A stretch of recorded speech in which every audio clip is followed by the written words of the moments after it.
Okay, well, hold on a couple minutes.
Call this meeting to order.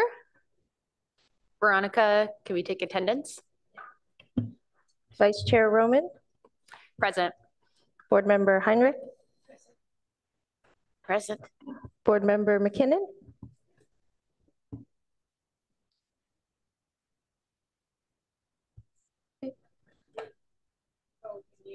Yeah.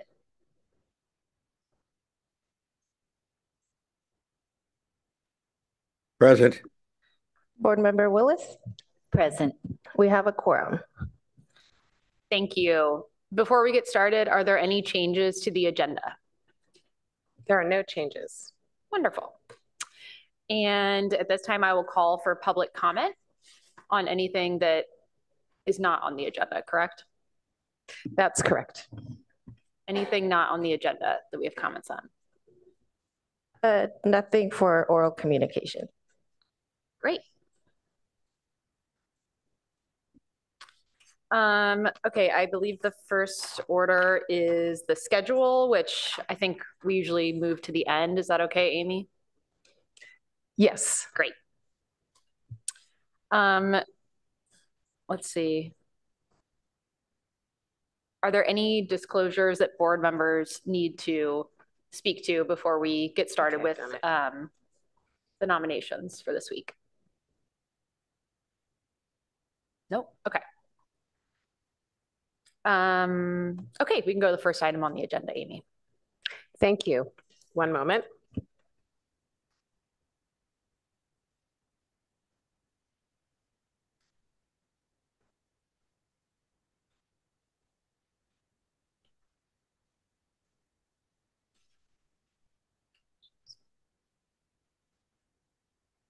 Okay. Good morning. I'm Amy French, Chief Planning Official and the Staff Liaison to the Historic Resources Board. I have with me today Isabel Castellano from M Group, who is helping us on this effort, and Christina Palaskete, a staff member who is also very much involved in the review and of historic homes, going through review processes, as well as helping people to ascertain whether or not their homes are historic through our process that we are implementing Comprehensive Plan Policy 7.2. On the screen, I'm showing our this item today, as I did on November 9th. The policies that are in place in our comprehensive plan adopted at the end of 2017. And these show the policy here, 7.1, and programs related. So we are engaged in a process that was authorized by City Council, that's been in our work plan, and that is in our comprehensive plan to do. This is why we're doing this. As we did on November 9th, we have an order. This time we do not have a HRB member with a property. So we will proceed with our staff presentation. We will receive the public comments before we get into the groups, and then we'll proceed through the groups. Noted here, we have asterisks on each of the 19 objection properties that we have received objections before today's meeting. of the 38 total that were published in today's packet. We do have also 2 owners who've requested postponement of discussion, and we have informed them that January 11th is the meeting that we can offer, and I believe we have confirmation that will work for those 2 owners. Just on the screen as well, as last time we noted, this is the state of California's practice regarding consent and regarding what we have said on the public record about the likelihood of the council following the state of California's example. But we do have an item after this item to discuss general discussion on protocol for recommending properties that have submitted objections. So just one more slide before we get into the next couple of slides and before public comment. Again, we have the State Commission has this procedure, which we've reviewed and are modeling. So if we need to come back to this slide, we can. Just a note, we are publishing our PowerPoint presentations now for all of our planning and Development Services Department, Commission, and board meetings. We had not previously done that, but due to a complaint we received, we've taken that on. So you can expect to see all of our PowerPoints on the HRB webpage in the future, beginning today. We have these objections noted, and we'll, again, like I said, note them on the slides for each group following with asterisks. We have 19 objections in the left-hand column. On the area on the right side of this slide shows the 2 in yellow that have been requested postponement, and we are looking at the January 11th meeting for those. And then crossed out are the same addresses that appear in the left-hand column. And with that, I think as last time, we open it for public comments generally on today's item 2. Great. So before we go forward through the list, are there any public comments today? Yes, I have a few. First is Don Jackson. Great. And I would like to remind our community speakers that we will be sticking to the 3-minute limit. Thank you very much. Good morning, honorable board members. 2 issues today. The first one is more of a question. The historic inventory process has been updated since the November 9th grouping and now. After the November 9th, there's more guidance for people writing objection letters to, quote, provide a brief description or reasons for objection, unquote. If a previous objection letter did not include reasons for its objection, should those property owners send additional information? So that's the question. The second item I wanted to talk about is the comment, and I'm basically repeating something I've written about, which is that in the spirit, I request that in the spirit of transparency and accurately recording this historic inventory process, I request that staff and HRB to clearly indicate and make public the factual response status of each property owner, specifically one of these 3, no response, responded with no objection, or responded with objection. Preserving these factually accurate response distinctions will be important in the event of any potential future litigation. Thank you. Thank you. In regard to your first question, Mr. Jackson, and Amy, correct me if I'm wrong here, any notice of an owner's objection to being listed, reason or not, is acceptable. We don't need any reason whatsoever. That is correct. Thank you. We find the reasons to be helpful as we proceed through the process, but it is not required. Great. Next speaker. Next is Charlotte Lowell.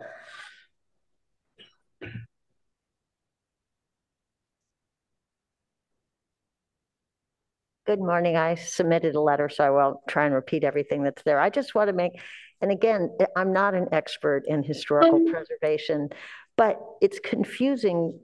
Maybe it's hard to hear with this. It's confusing to me as a just regular resident that, like I said, I've walked the neighborhood with several people and I'll say 2 houses in this area are up for historic preservation. No one identified my particular house as being one they thought was up. Now, that could be because we're just not experts at it. But again, I liken it to Van Gogh painted a lot of cypresses, over 20 paintings of them. And so if somebody was doing a Van Gogh exhibit and they didn't put up Potato Eaters, which is significant culturally, they didn't put up Starry Night, which is at least popular, but they had 1 or 2 cypresses, you'd ask yourself, how did they select those cypresses? And even if there are reasons for selecting my house, it does have a lovely doorway or something, there are multiple other houses that are very similar, that are actual Berg Clarks. Mine's not. I was told that it was because of the name of a person who I attached to my letter, the biography that was in the Dames and Moore report. So whatever other information people had, the basis in that report, which is pretty thorough, summarized number of people, to me didn't establish why he needed to have an additional house when already 5 houses he built are on. And of course, they were built for more significant architects. Mine, they don't know who the architect was. So I guess what I'd be saying is, if you're going to say something significant, my confusion is how you know significance when you're looking at a very narrow pool, because Dames and Moore began with a much larger pool, which was cut and, you know, one might say somewhat haphazardly because under time and cost constraints. So you're looking and saying, well, this is a nice Spanish colonial revival house, but it's not a distinctive Spanish colonial revival house. It seems like it would be a more understandable process and perhaps more valid for your purposes if all the existing Spanish colonial houses that were deemed potentially eligible were considered. And then those owners might actually see the benefits. Like I said, we don't have copper on our roof work. Other people do, and it's quite pretty, and they have those bootstraps and the kind of S thing. I mean, I can name you 5 houses that have that, and they're deemed potentially eligible.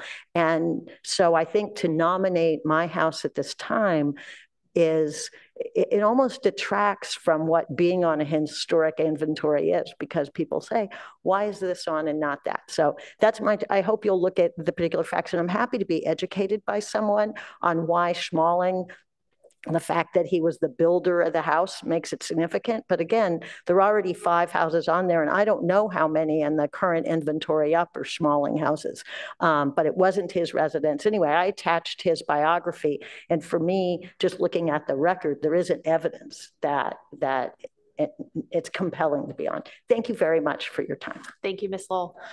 I don't believe our historic consultants are prepared to speak to that specifically today. That is something we can dig into with them in the future. Next is Carrie Jeffries.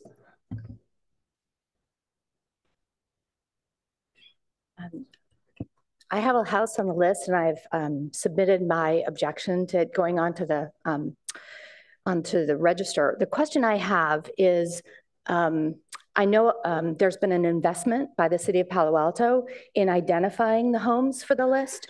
Has there been an investment by the city of Palo Alto to fully understand the financial impact of the value of each of these homes based on being put on the historic register? That would be very interesting. I know that some people have stated that local realtors have talked to that, and there's been some, kind of back and forth about how this impacts the value of a home. It would be interesting to have that kind of formally looked at as a research question. And then if there is great value to the city of Palo Alto or to the state, then it would be interesting to create some kind of an opportunity for a partnership, whereas the homeowner makes sure that they really want to invest in being on the register. And that way, they see the advantage of being on that list and also understand the potential cost of being on that list so that everybody can benefit. and everybody's working in partnership. So that's the one question I have is, have you done some formal research? And is that research going to be presented to City Council before they make these decisions? Thank you. Thank you, Ms. Jeffries. Amy, do you have any response to that one? We have not done, we've seen the letter from 2 realty companies. I believe it was Compass and Sotheby's, not sure how to pronounce it, which has been distributed by a neighbor to all of the property owners that are in the nominations process. And we haven't commented upon that. We haven't done a survey or study. It's not unthinkable that we would take the time to do something like that before we go to council. And of course, we can discuss that for the next item where we're discussing this more generally after we talk about these particular properties for which we have received objections. Thank you. Next is John Bard.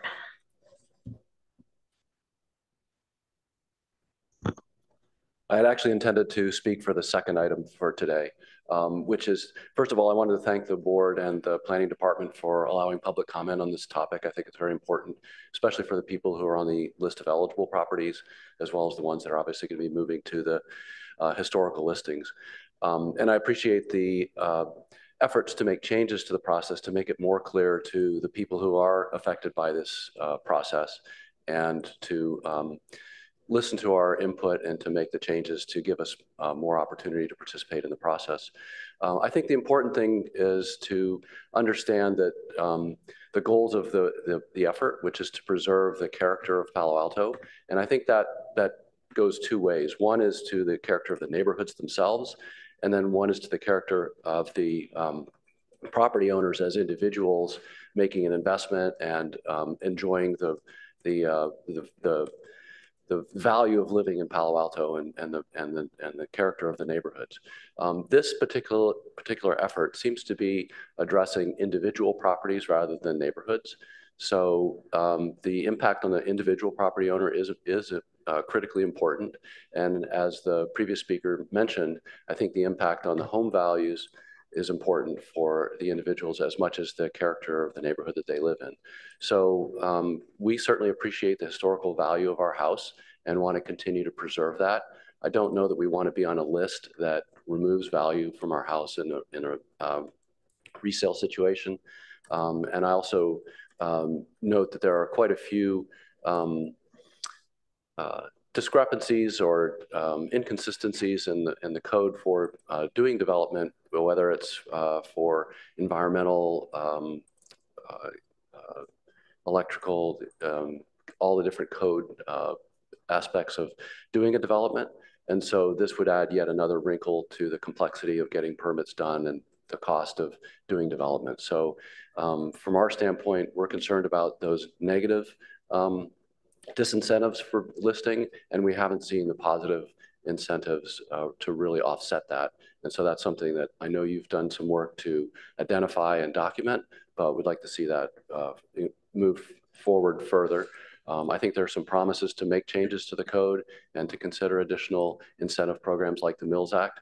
But until those things are solidified, I don't think that as a property owner, I would want my property to be listed. And I've certainly raised that objection in the past review cycle and will continue to do so. I know we have another review in January where this will be discussed, but I'll continue to advocate for the ability of the property owner to object and to not be placed on the list without their consent.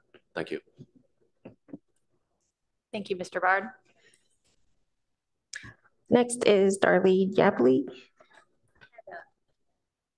Agenda item 2.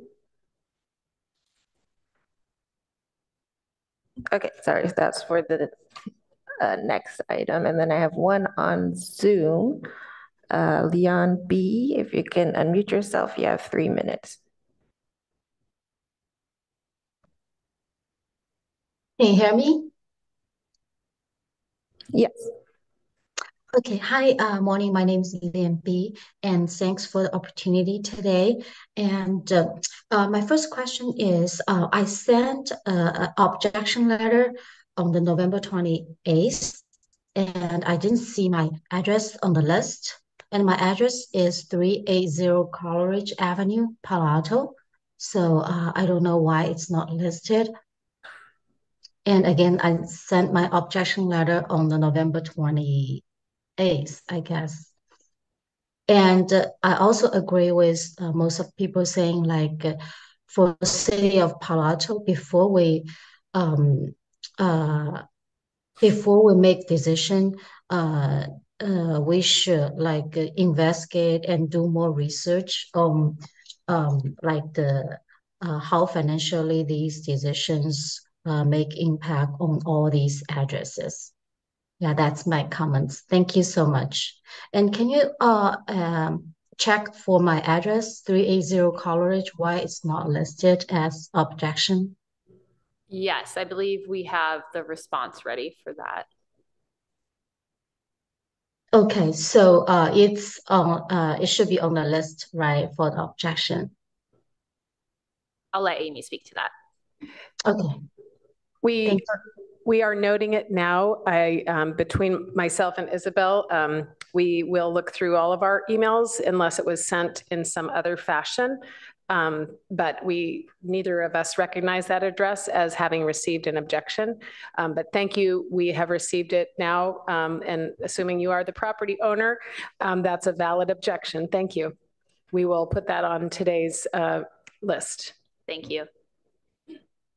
Are there any further comments for this agenda item, Veronica? No, that's all our speakers. All right, thank you.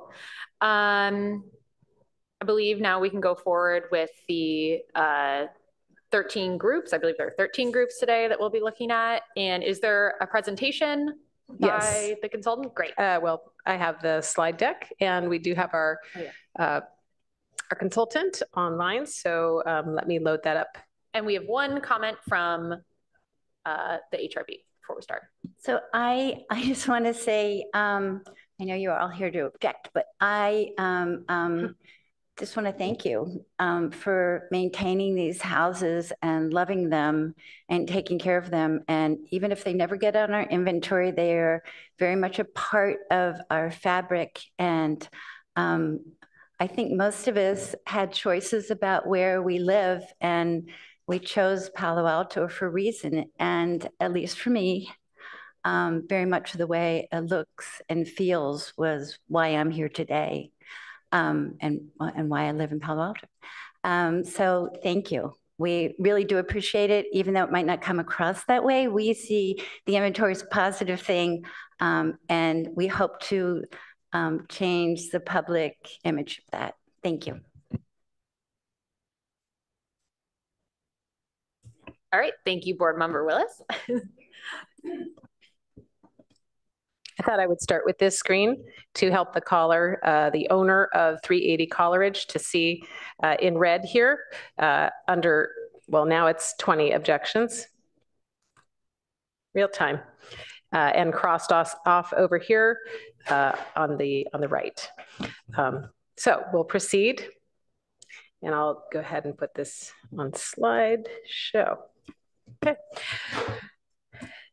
So, and I know Barrett is here. I cannot recall if I forwarded a letter to Barrett, so I'll just take this first one regarding the 2 asterisks.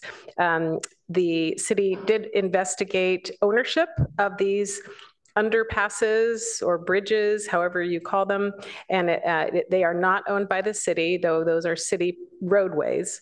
They are owned by JPB, Joint Powers Board, Caltrain, and we had a meeting with Caltrain, JPB, planning reps, and they submitted a letter yesterday to us by email, objecting to posting for various reasons, including safety of transportation, et cetera. So again, they're on the objections list for the January 25th, unless we do that differently just with council. I'll let Barrett go ahead and describe the 2601 East Bay Shore, which is city property. Thanks, Barrett. Hi, everyone. My name is Barrett Ryder. I'm working with Page and Turnbull on this project. So 2601 East Bayshore Road is the Federal Telegraph Company building, Marsh Station.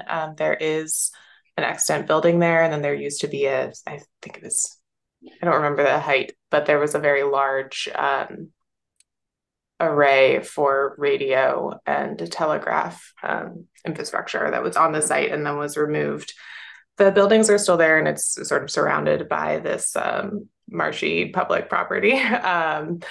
But it's highly significant for the history of the telegraph and telephone industry, as well as communications to ships during the wars. So it's a highly significant property, and that's why we included it as a Category 1. Thank you, Barrett. Are there any comments or questions from the board?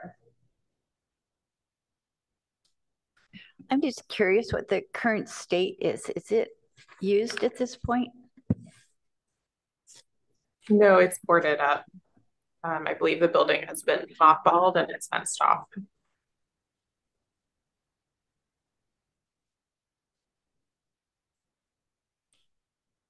I have a question. Is the building clear of any hazardous materials? We don't have a full report. I did find some reports online talking about this building, a year or so ago.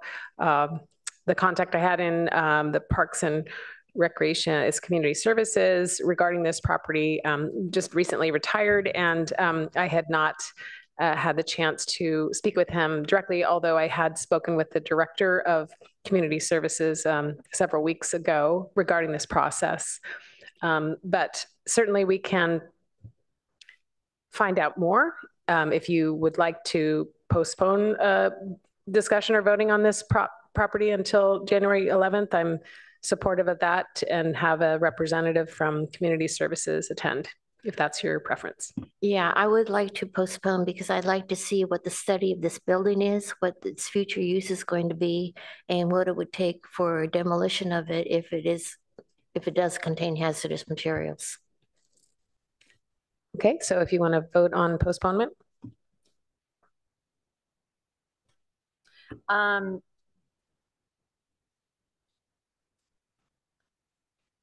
Do I need to make a motion? Yeah. I think that's best. Okay, I move that we postpone this property for discussion until January 11th, 2024. Do we need to take a vote?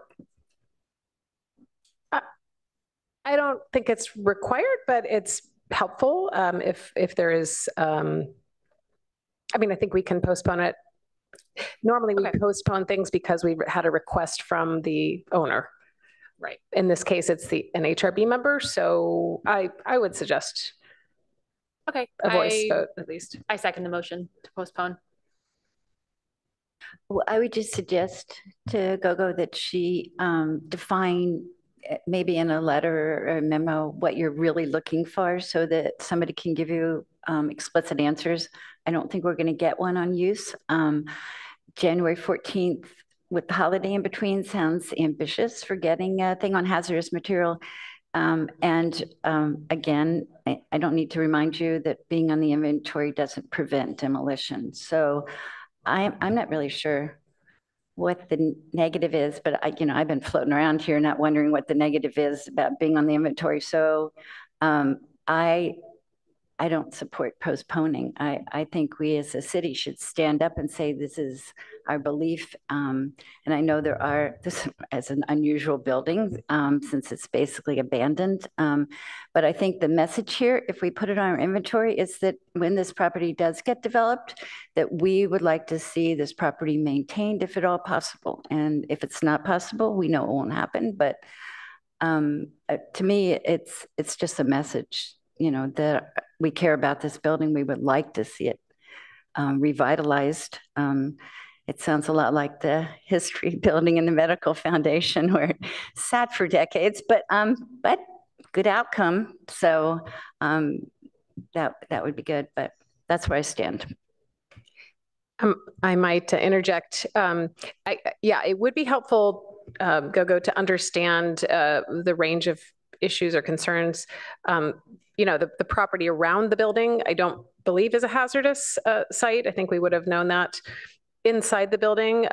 If they've removed the equipment and everything that's in there, that's a possibility. And there may not be hazardous materials inside the building.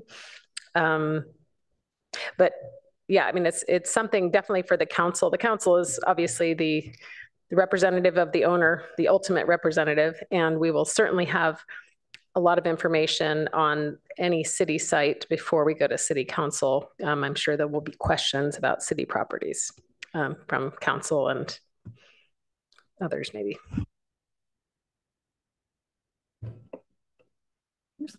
I will put my questions in a memo for the board in the city. Thank you.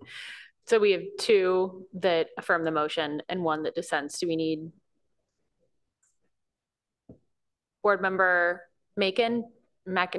Do you have a comment?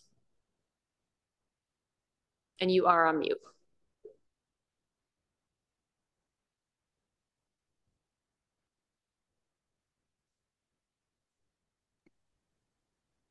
Well, the building looks like it's in the process of demolition by neglect, but I think it needs further review to see if it's a worthy candidate for consideration here. Thank you. So can we assume that is a motion to postpone for pending further analysis of the building? I would support that. All right. 3 for postponing. So this building will be reevaluated in a upcoming meeting, pending more information. Okay, thank you. And one further thought regarding hazardous materials, again, is many historic buildings have asbestos and this kind of a thing, and whether that, so I don't know if that's one of the concerns, Member Heinrich, but if it's another toxic, that would be important to relay. Thank you. I'll proceed to the next slide. Thank you. These are properties for designation under criteria 5 and 6. Barrett? Yeah, 2 of these properties, one that is not moving forward at this time, but one of them is a category 1 and the remaining are all category 2. These were called out for a significant architect or builder, and that there's just outstanding attention to detail and design for the rest of these buildings. Thank you. Thank you, Barrett. Are there any questions or comments from the board?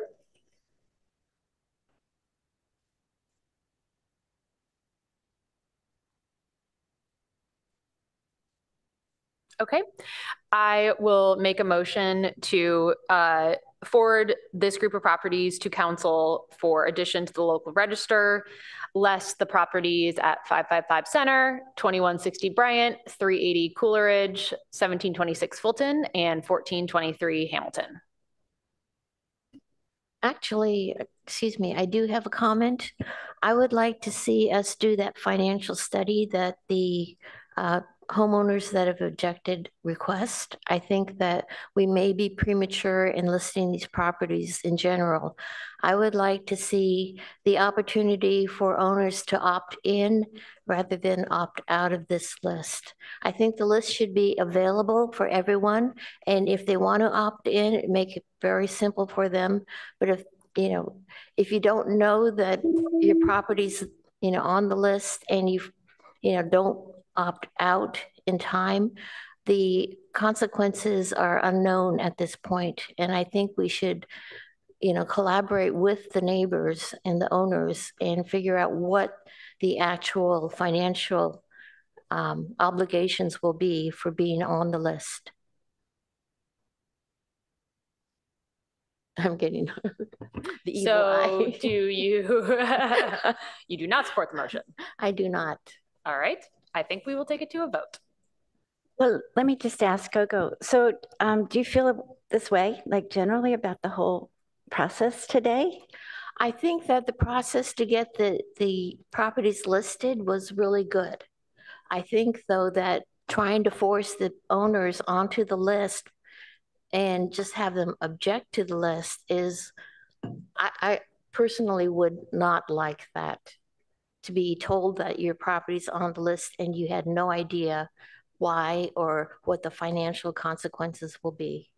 Well, I think by this time, hopefully, and I want some nods from the audience, do most of people understand why their properties are on the list?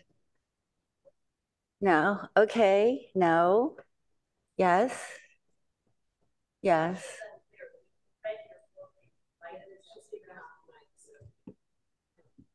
Excuse me, Amy? We have people speaking off mic at a time where we don't have the public comments. Yeah. I think this is a little out of order, if I might say. I understand we have a member who is uncomfortable today, and perhaps And so not. she can dissent to the motion. She can dissent to the remaining, all of them, if you'd like. Yeah. And we can proceed. We do have an item after this item to talk about all that we're doing, such as certified letters, such as certified letters to all the people who haven't commented at all, to people that have said, I'm okay with it, and make double, triple sure they're okay with it. You know, after nomination, we receive objections after the nominations on November 9th, which we accept. Yep. So we are in a process right now, but do as you wish, and do as you wish, Chair Roman, to proceed or not. We will proceed. Well, can I just ask a question? Is there a way to rephrase the motion about, never mind. Never mind. Okay, we'll proceed. Sorry. Okay, no, that's fine. Okay, Board Member Willis. Sorry, I'm going to jump in one more time. Sure. The phrasing may be important to say, you're not listing it. Only council can place on inventories.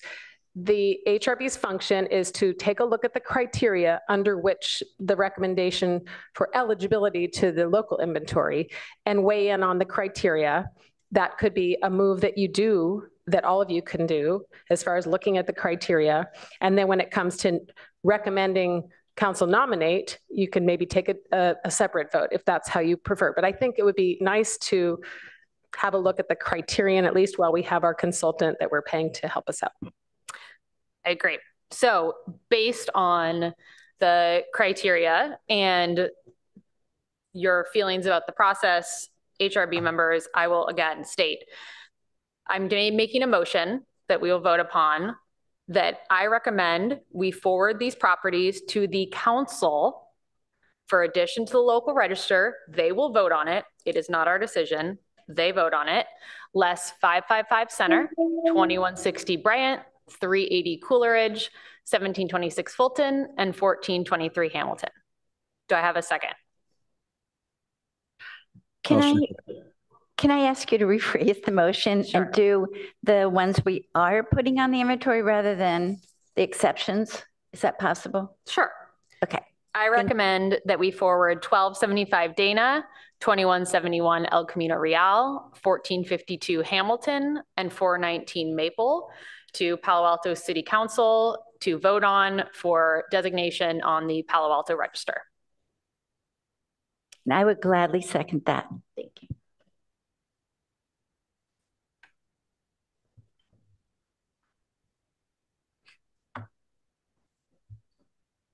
Sorry, Amy. Would you call for the vote? Oh yeah, we'll call for a vote. Okay. Vice Chair Roman? Yes. Board Member Heinrich? No. Board Member McKinnon? Yes. Board Member Willis? Yes. Motion carries 3-1. Thank you. There are two on the next list that are still standing for consideration by the HRB. Barrett? Yeah, we have 311 El Carmelo and 175 Island Drive. These are both particularly representative of an architectural style, and therefore we've nominated them under category 2.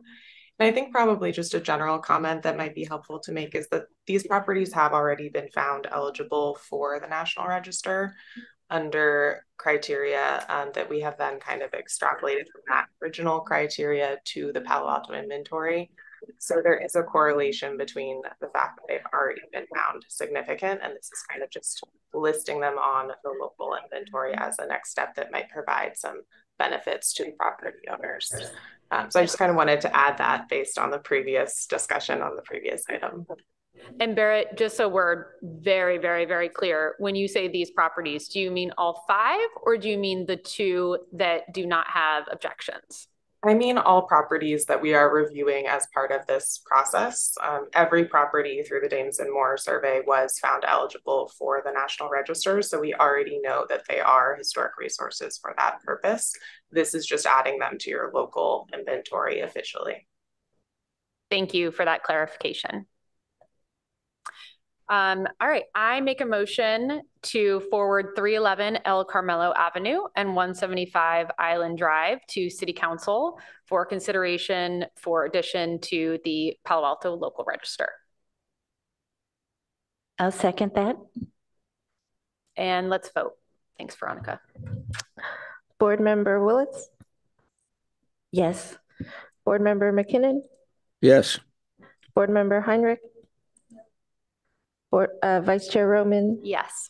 Motion carries 3-1. This next group is 2 properties standing, 1247 Stanford and 2280 Webster. And Barrett? Yeah, so one of these is being designated as category 4, 2280 Webster Street, while 1247 Stanford is a category 2. Both properties are eligible under criterion 3, which is a building that was once common but is now rare. This could be for style or for use. I believe both of these are for style, but I would have to double check. Thank you. Thank you, Barrett. Any comments or questions before? Okay. I move to forward to council for consideration of the local register, 1247 Stanford Avenue and 2280 Webster Avenue. I'll second. And Veronica, can we take a vote? Board Member Heinrich? No. Vice Chair Roman? Yes. Board Member McKinnon? Yes. Board Member Willis? Yes. Motion carries 3-1. This next group of 1, 421 California Avenue. I can say I had an extensive conversation in person, which was very delightful, of long-term owners, and they do not object to listing and support this effort. Thank you. Thank you, Amy. If there are no comments, I move to add 421 California Avenue to the list for council to consider adding to the local register. I'll second. Can we have discussion? Sure. They are opted in, correct? Correct. That's what I'm hearing. We don't have a formal opt-in process.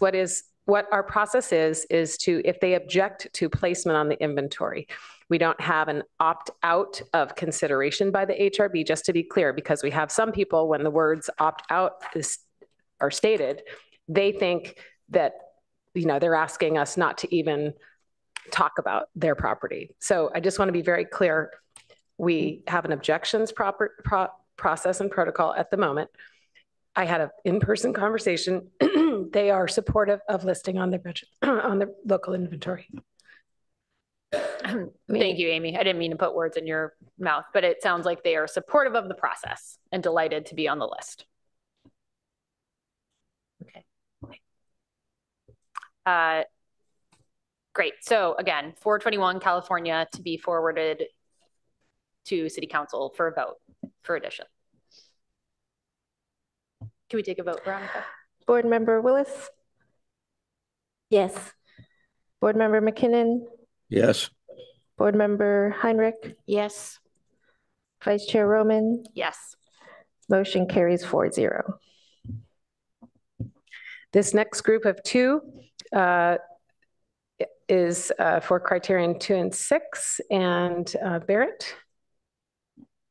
Yeah, both of these buildings are significant for their architectural style, as well as this, again, outstanding attention to design or detail. Often they're just very nice features that demonstrate that architectural style. Both properties are that's a category 2.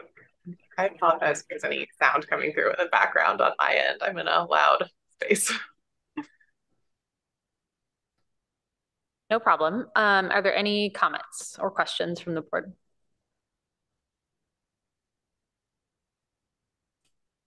Okay.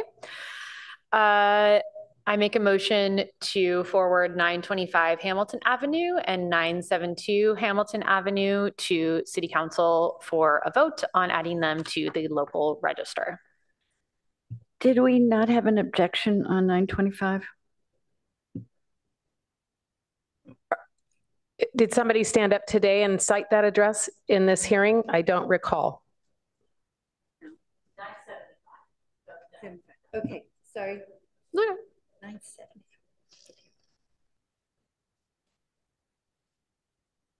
Okay, is there a second for the motion? I'll second. Vice Chair Roman, Yes. Board Member Heinrich, No.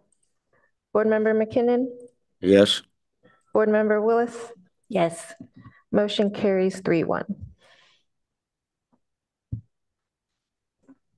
The next group of one is eligible under several criteria. Barrett?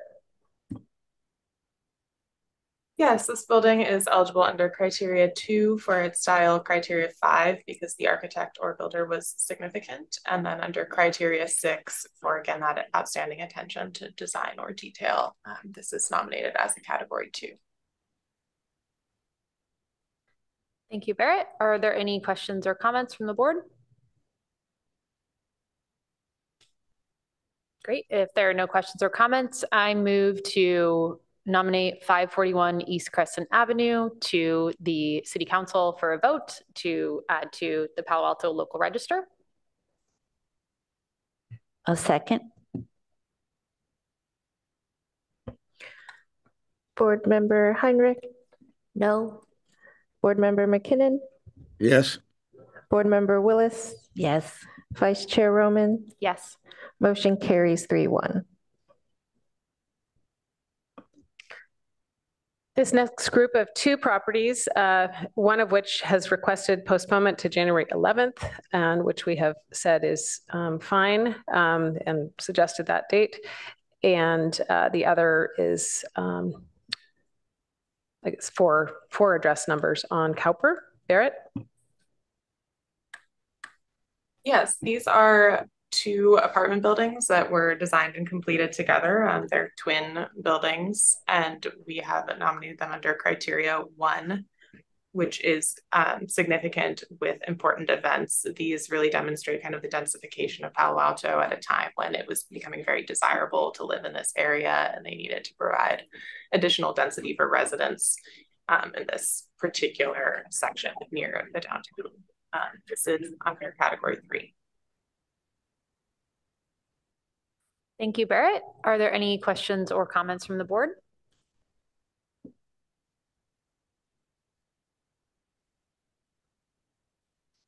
All right, if there are no questions or comments, oh, sorry, Gogo, do you have a question?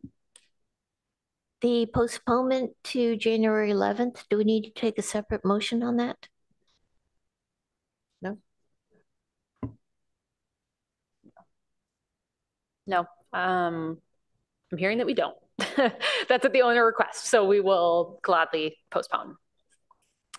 All right, if there are no further questions, I make a motion to forward to City Council 818 through 820 and 828 through 830 Cowper Street for a vote of addition to the Palo Alto local register. And I will second that. Vice Chair Roman, Yes. Board Member Heinrich, No. Board Member McKinnon, Yes. Board Member Willis. Yes. Motion carries 3-1. From this point forward, we have one for each group, and this one is another request to postpone. So I'm going to proceed to the next group. Thank you. Of one. 2931 Lewis. Barrett? Yeah, this one is nominated under criteria 2 for its architectural style and criteria 4 because it was connected with a business or use that was once common but is now rare. We've nominated it under category 2. Any questions or comments from the board?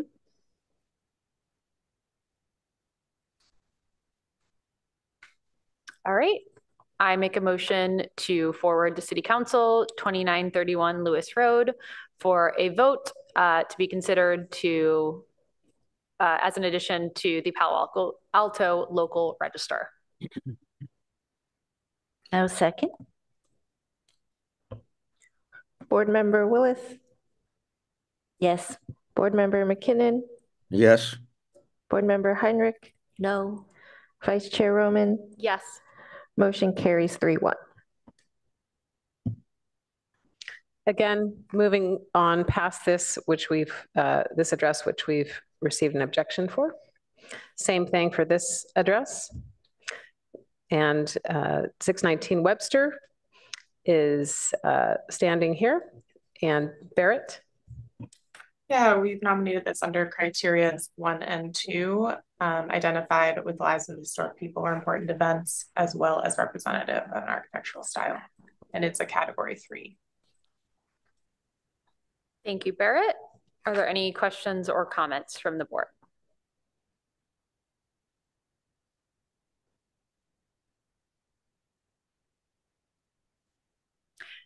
All right, if there are no questions or comments, I move to forward 619 Webster Street to City Council for a vote for addition to the local register. I will second. Vice Chair Roman, Yes. Board Member Heinrich, No. Board Member McKinnon, Yes. Board Member Willis. Yes. Motion carries 3-1. So that concludes all of the properties on this item. If any further discussion by the HRB on what to do with objections and all of that, if you would like to discuss that under this item, we're prepared to do so. We also have the next item. And, you know, if folks in the audience are here and online to hear the next item, it would be helpful to know so we can proceed to that item. But again, up to the chair. Sure.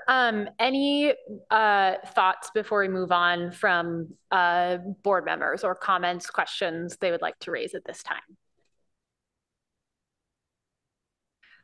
I think it might be really helpful if staff could write a clear, simple paragraph about what the difference would be if they were on the inventory. They're historic properties, they've been identified, and I think all of us, including me, would like to be sure that we understand what exactly it would mean if you're a historic property that's identified that's not on our inventory, and if you're a historic property that isn't on inventory. I know there's some advantages to being on the inventory.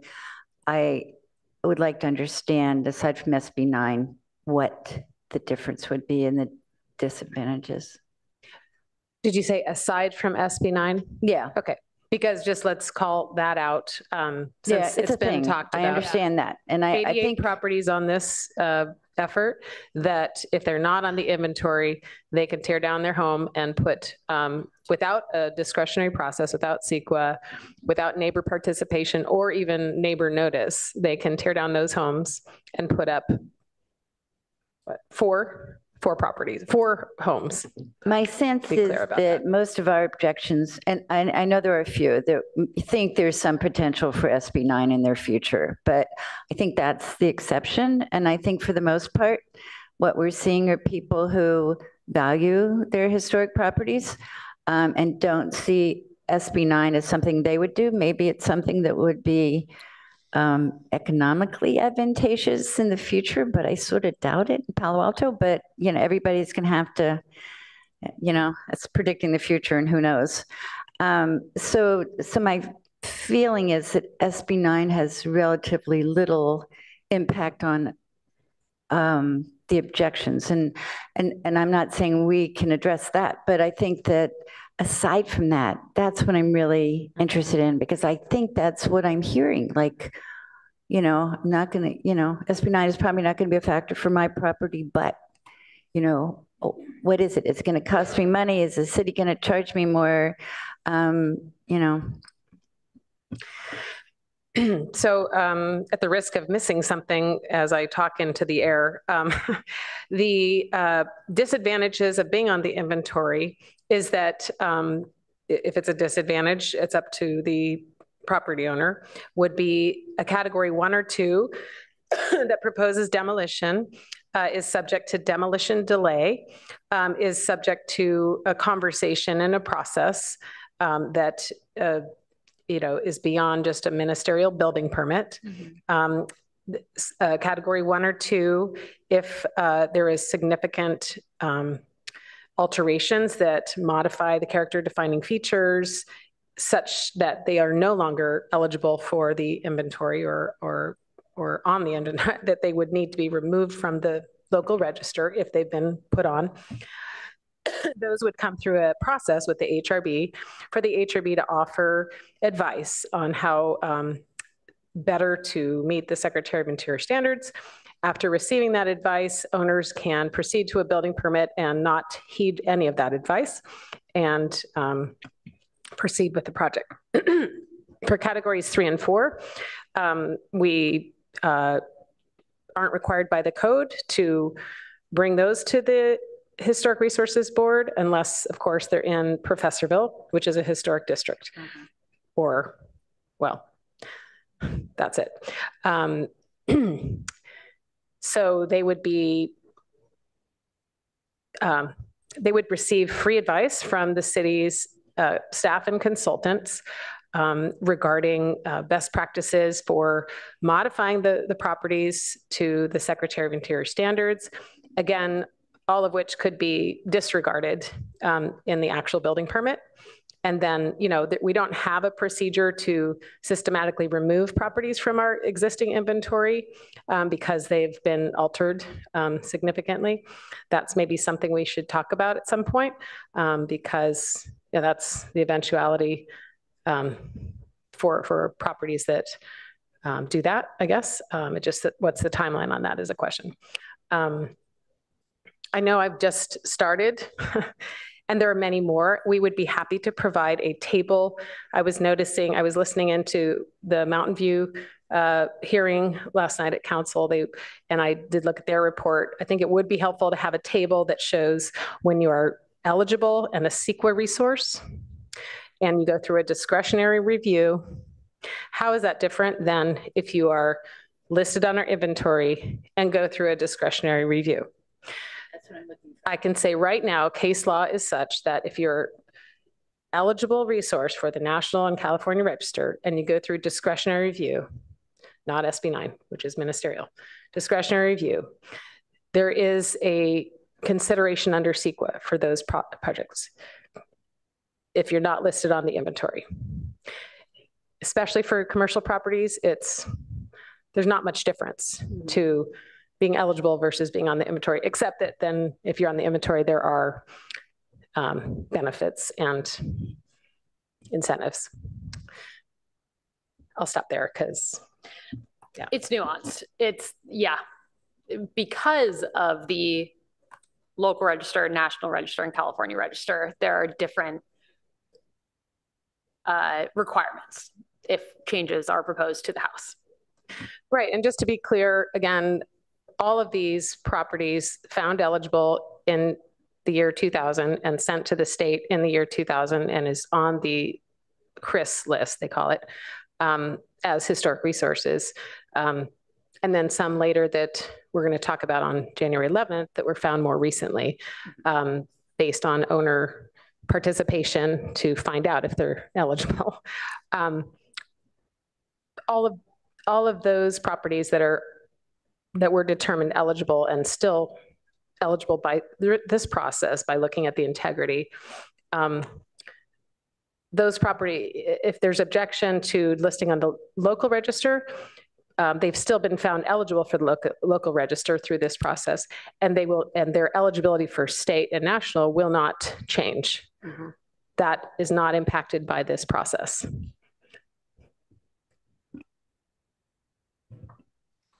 Any further questions or comments from the board on this item? There was a letter written by Lee Lippert from the past board, and he identified the benefits for remodeling of an historic home with the California Register. And would those same criteria be applied for Palo Alto? Does the California Register overtake the Palo Alto building requirements? I mean, the historic building code is available to any listed resource. I don't think eligible resources are enabled to use the California, the historic building code, but perhaps my professional historic preservation colleagues would know that's incorrect. And to add on to the description of what a historic building code is, it's an addition to the current building code to assist properties that don't meet current standards, that provide for deviations to assist the existing architectural style or features. I do want to mention that it's not to deviate completely in terms of providing any life safety issues. That is also to continue with the building department and meet those efficiencies and life safeties. But the historic building code is provided to homeowners that have a registered historic resource that they can clearly identify is a historic resource, has certain features that could deviate slightly from the current building code. And your previous question is to how does one register overlap the other? And I'd like to express it in a way that they can communicate to each other, and there's an overlap. These properties were listed at the level of National Register, so there is a higher level of integrity and significance, and there may be eligibility as well to the California Register. But from the actions that we're here today is moving forward with these formally identified National Register properties and seeing the opportunities to apply them to the local register. So in terms of the local, the regional, and the National Register, it's really to identify various levels of historic resources and qualities to it. So I do want to emphasize that they can correlate, they can overlap, they can communicate to each other. And in terms of the national and local and the state, there's some deviations to the broader extent and significance to each one. If you're only on the Palo Alto Register and not on the California or National, are you allowed to use the historic building code? Yes. Yes. Okay, thank you. Okay, one step further. If you don't want to be on our inventory, but you're identified as National Register eligible, can you use the historic building code in Palo Alto? I don't believe so. It has to go down to the city building officials for that recognition and awareness for the local state. We can follow up and confirm that and provide that within the project website for clarity and transparency. I can chime in here. This is Barrett. So the California Historic Building Code can be used for a property that's listed on a national, state, or local inventory. So these properties were identified eligible for the National Register, but they're not listed on the National Register. So by listing them on the Palo Alto inventory, that's then allowing homeowners to go through the California Historic Building Code process, which often is just sending a letter identifying the section of code that you would like to be kind of excused from, and sending that to the state, and they will review it, look at your listing on the local inventory, and approve your code compliance change. Thank you. All right, if there are no further comments or questions on this agenda item, we can move to the next one, Amy, and I believe we have public comment on our next item. Thank you, yes. One other thing I might just add to finalize that discussion on being listed and getting access to the Historic Building Code is that if, after objecting to this process, if in the future any of the property owners wishes to reconsider that and come back and ask to be placed on the inventory, as unlikely as that seems now, it's a possibility, but there is a process, and it'll be, from my understanding, we will charge for that process and require some additional, that's what we would do now if somebody came forward outside of this process to request to be placed on the inventory. There's a staff work involved. We have this process covered by council direction. Thank you.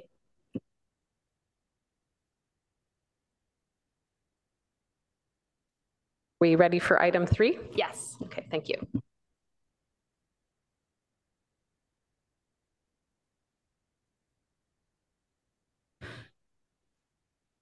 One minute.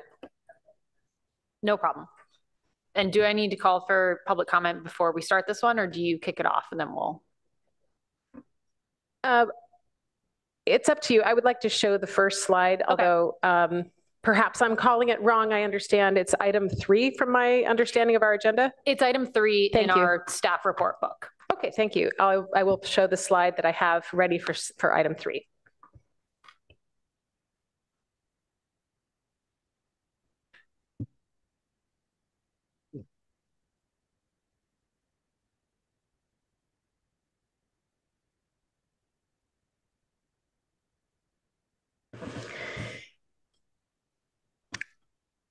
So item 3, protocols and expectations. This item has been placed on today's agenda to try to help the public understand what the expectations might be, as well as share what the protocols have been to date and have a full discussion. So there are 3 topics that staff envisioned discussing with regard to protocols and expectations for the nomination process. There's also we've discussed in the past the desire to have quarterly meetings in the evening. And so staff has identified the potential date of February 23rd for an evening community meeting to discuss topics such as, if we don't, we likely won't have a lot of time on the 25th due to the number of properties that we're receiving objections for. So we could continue that discussion on February 23rd in an evening meeting. We can discuss the existing preservation incentives. They're in the Palo Alto Code, as well as state and federal benefits. We could also see if the board wants to brainstorm and talk about ideas, benchmark other cities' incentives, and perhaps put forward some ideas to the city council, before or as part of the report that would be prepared sometime in the spring. We don't have a date for council. Just some notes here that we are not at this time proposing a modification to the Palo Alto Municipal Code, Chapter 1649, Historic Preservation. There's been some discussion about modifying that ordinance to, at the very least, place something in there to help expectations about what the HRB and council should do when objections are received, or from some other people's statements and feedback as to, how to opt out of the process of even discussing their property. So we don't think that's a requirement to put in the ordinance. We think that the HRB and council can set their own protocols about this. And certainly the HRB can help with recommending and establishing protocol.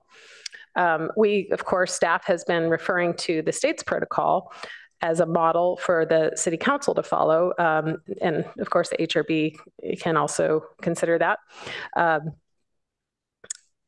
Yeah, so this whole thing about being forced into a process is weighing heavily on some property owners, as well as, yeah. And so first of all, let's talk about protocols for notification. This gives the— Wait, Amy, I think, do we need to call for comment first, or before we start this item? Yeah, I'm not sure if the people in the audience would benefit by understanding what we're doing. They may not have seen our letters or anything. I'm sure they will. Okay, it's up to the chair. Let's hear public comment first. And I believe if you'd like to submit a comment, you can submit a card to Veronica. I don't think we do a hand raising process, but I do see them. Point of order. Since the presentation is not available,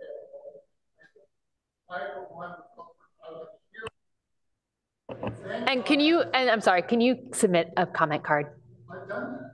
He wants to talk after. He wants to hear Amy first. What you're discussing right now, you're saying she should not finish her presentation? Yeah, that is the, yes. I'm saying I'd like to hear what you have to say before I recognize that. Thank you for your comment.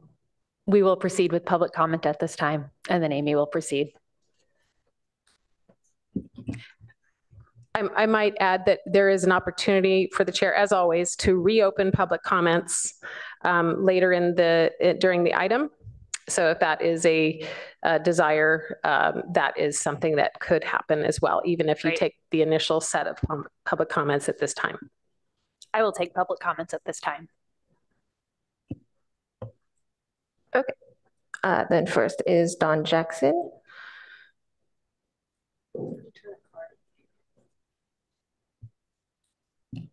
Hello again. First of all, I would say that the code should absolutely be modified before proceeding, and this process should be paused until that's been done.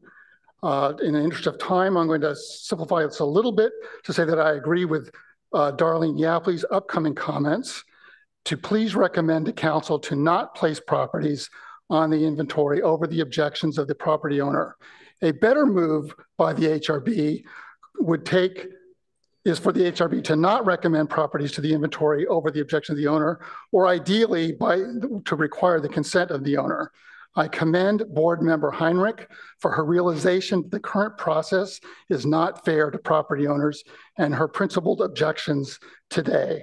I urge the board members, especially board member Willis, to review and consider the language, feelings conveyed in the objection letters to date. Specifically the adverb preceding the word object, words like strenuously, strongly, vehemently, vociferously. It seems obvious that the majority of owners feel that the HRB's current process is burdensome and unfair. Why is the HRB putting us through this? Thank you. Next speaker, please. Next is Darlene Yapley. We love our homes, which is why we bought them. For most of us, our homes are our most consequential financial asset. As property owners at 845 Waverly, we kindly request that the HRB recommend to council to not place properties on the historical inventory over the objections of the property owner and follow the historical process for nominations by California. Additionally, Palo Alto's Historic Preservation Purpose, Section 1649010, states, stabilize and improve the economic value of certain historic structures, districts, and neighborhoods. Michael Dreyfus's realtor letter to the HRB and council on November 8th categorically states a historical classification can reduce a property's value by 10 to 20%, which refutes the intent of the ordinance. Regarding the staff report section on other jurisdictions' protocols on owner consent for designation, the conclusion is the city's consultant informs staff that in the Bay Area, those cities that do have historic ordinances and register typically require property owner consent for listing on the local register. That is the opt-in comment by Member Heinrich. The CLG listserv source of information is a chat room. It lacks rigor and is not thorough because it contains self-selected responses of the chat room at the time you ask the question. For example, there's incorrect information on Mountain View based on its policy today. It shows no for consent required. Mountain View Ordinance Section 365470 states the application will be processed only if the property owner agrees in writing to such designation. Furthermore, the packet states that the owner can appeal this listing 6 months, but this is only applicable for the initial register in 2004. Beyond 2004, Mountain View requires owner consent to be historical, and Mountain Review allows applications to remove you from the list 10 years after and every 5 years after that. I will leave a copy of the ordinance with the clerk. At a minimum, please recommend to council to not place properties on the inventory over the objections of the owner. A better move is for HRB to take and minimize the Palo Alto process.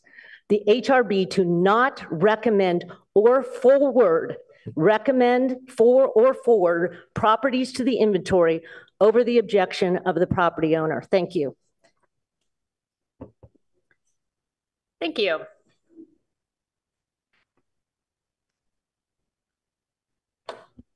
And then Charlotte Lowell, I'm not sure if you wanted to speak to this as well.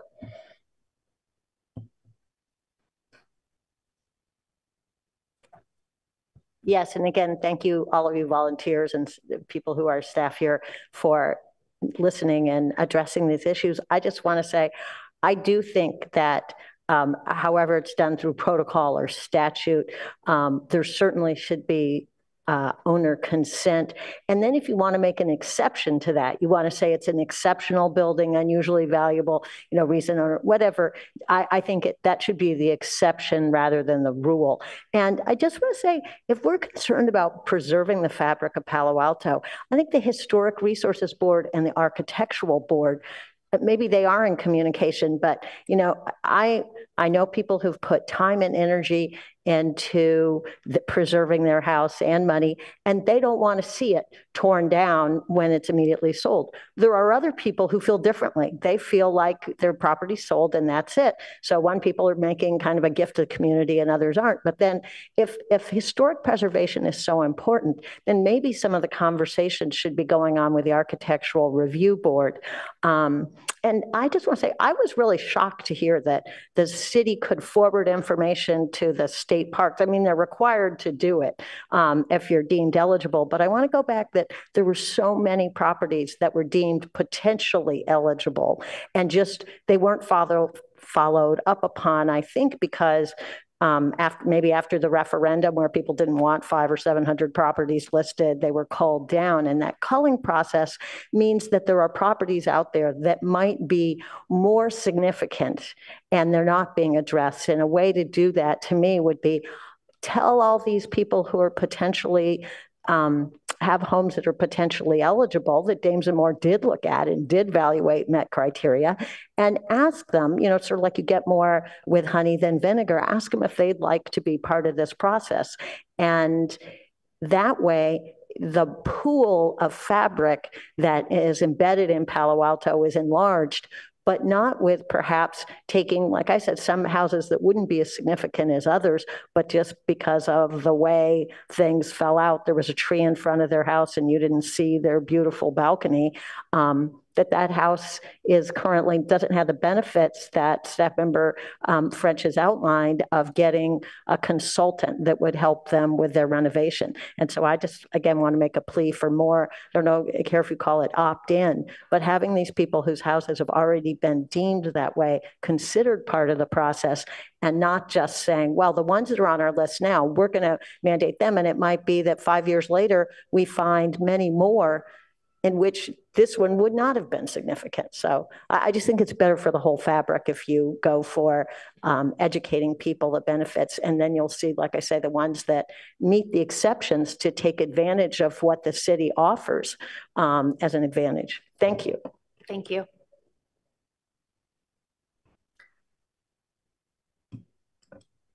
Is that the end of speakers? Yes, that's all our public. I believe you have to submit a speaker card. Okay. Thank you.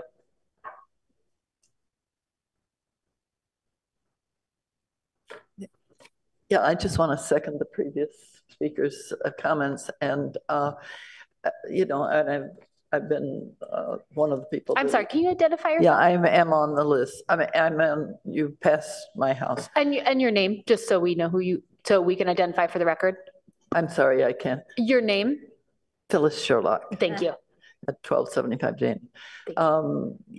Yeah, I'm just interested in wanting more clarity on the incentive, and if there's a possibility of more incentives being introduced. That's all I say.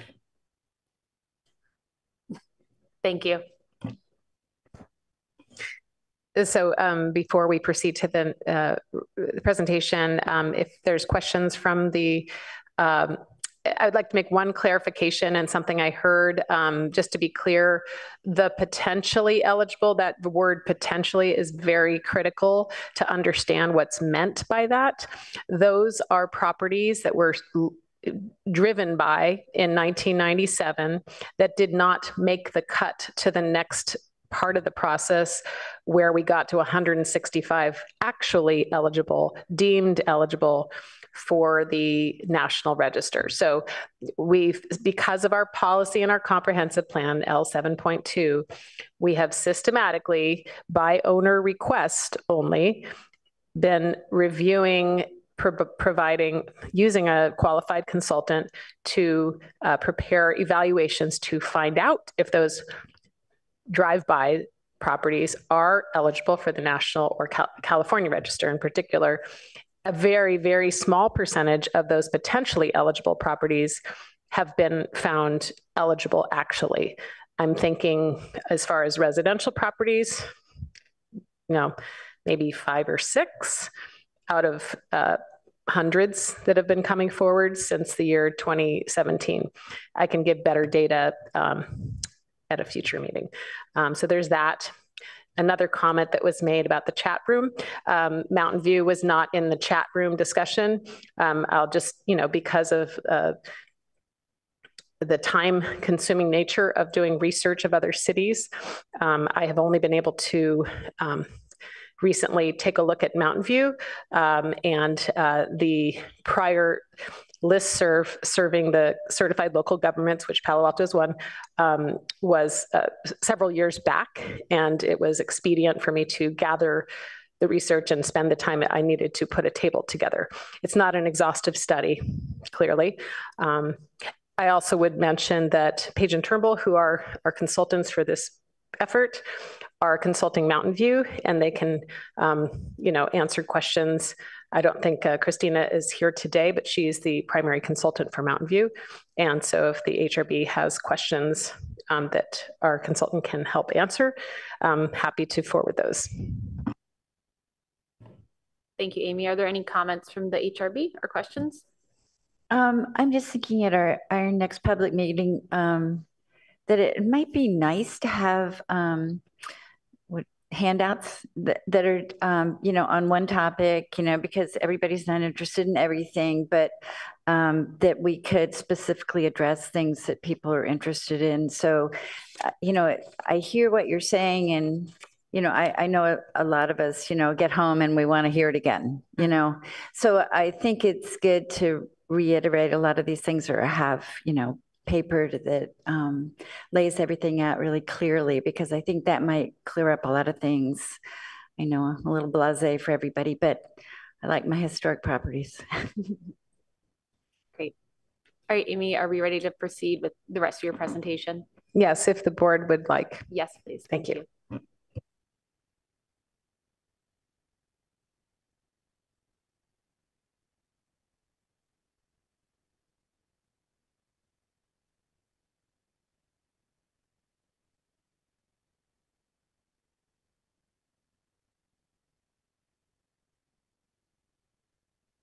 I had already shared this screen about what we're doing with this item. It may be something that we can take up via, you know, Google poll or Doodle poll or whatever to find the right date for the HRB for this evening community meeting.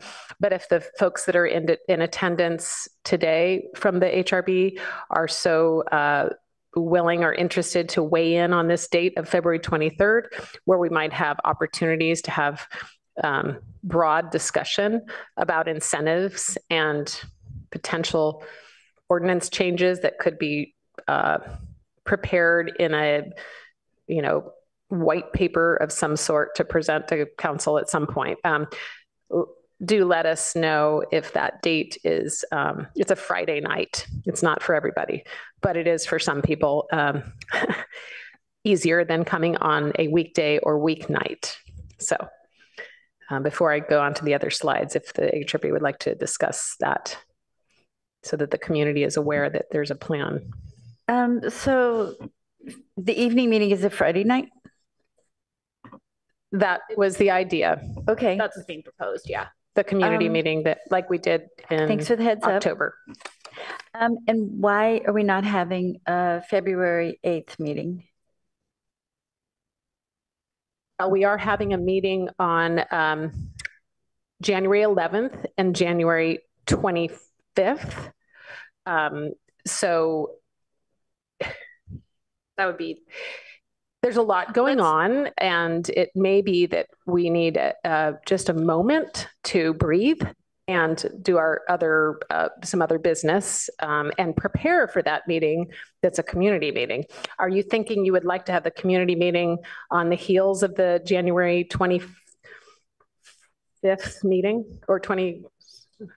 Sorry, I don't know what date it is. The second meeting of I'm January. just thinking we pushed a lot of things back to January 11th, and I think we might need February 8th to catch up.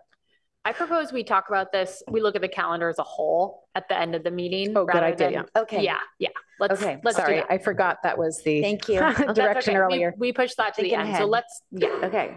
But I have a question. I think that we're kind of out of order. I would like to see the discussion that we're going to have on February 23rd be brought forward, so that way we'd have a better understanding of what we're going to approve on or not approve on January 20, what was it? January 25th. Or 25th. For everyone to have all the protocols listed and the incentives listed and the financial benefits listed first. And then we could, you know, nominate. But I feel like we're kind of out of order here. Let's take the calendar discussion to the end, and we can make sure that everything, as the city resources are best available to support, are aligned. Sure, and we can check our contract to see when the, you know, when the contract expires with our consultant, because we had targeted and advertised the meetings that we have to date, the January 11th and the January 25th, as the meetings for those particular addresses. So I'm a little concerned about not proceeding with those dates, but I can understand, we can of course take this up later. Okay, so just wanted for the record for the community to understand what our protocols are with notifications. For the November 9th HRB meeting, we sent notice cards there was a glitch. We resent the notice cards. Something happened in the mailroom. We fixed that. We sent letters. They were not certified letters for that November 9th HRB hearing. For this hearing, we sent notice cards and checked them before they were placed in the mailbox to make sure they were accurate. We sent certified letters to each property owner approximately 2 weeks prior to the meeting. For the January 11th meeting that we have targeted for the next batch, we will also send notice cards and certified letters. And because our goal is to send that out in the coming days, we're shooting for 3 weeks prior to January 11th in acknowledgement of holidays. Then prior to the January 25th HRB meeting, which is identified as the meeting for all the objection properties, we are planning to send certified letters to owners who have not already responded with objections, as well as notice cards. And we'll send notice cards to the owners who previously submitted objections because we have them on record as objecting. Prior to the city council meeting that has not yet scheduled, and with HRB input, community input may not be scheduled for spring at all, staff will send notice cards to all owners whose properties were identified in the HRB staff reports as eligible, whether or not the properties were nominated by the HRB on November 9th, 14th, or January 11th, to alert them of the city council meeting. And just to clear this concept of opt-out, we don't have, for transparency purposes, which we are very eager to comply with and observe, we are sending notices to people, even if they say they don't want to hear from us. We are still sending them notices, sorry. And the addition of the certified letters, what has that been in response to, as that was not originally part of the process? That was in response to the concern that we might, people receive cards, they receive letters, they don't open their mail.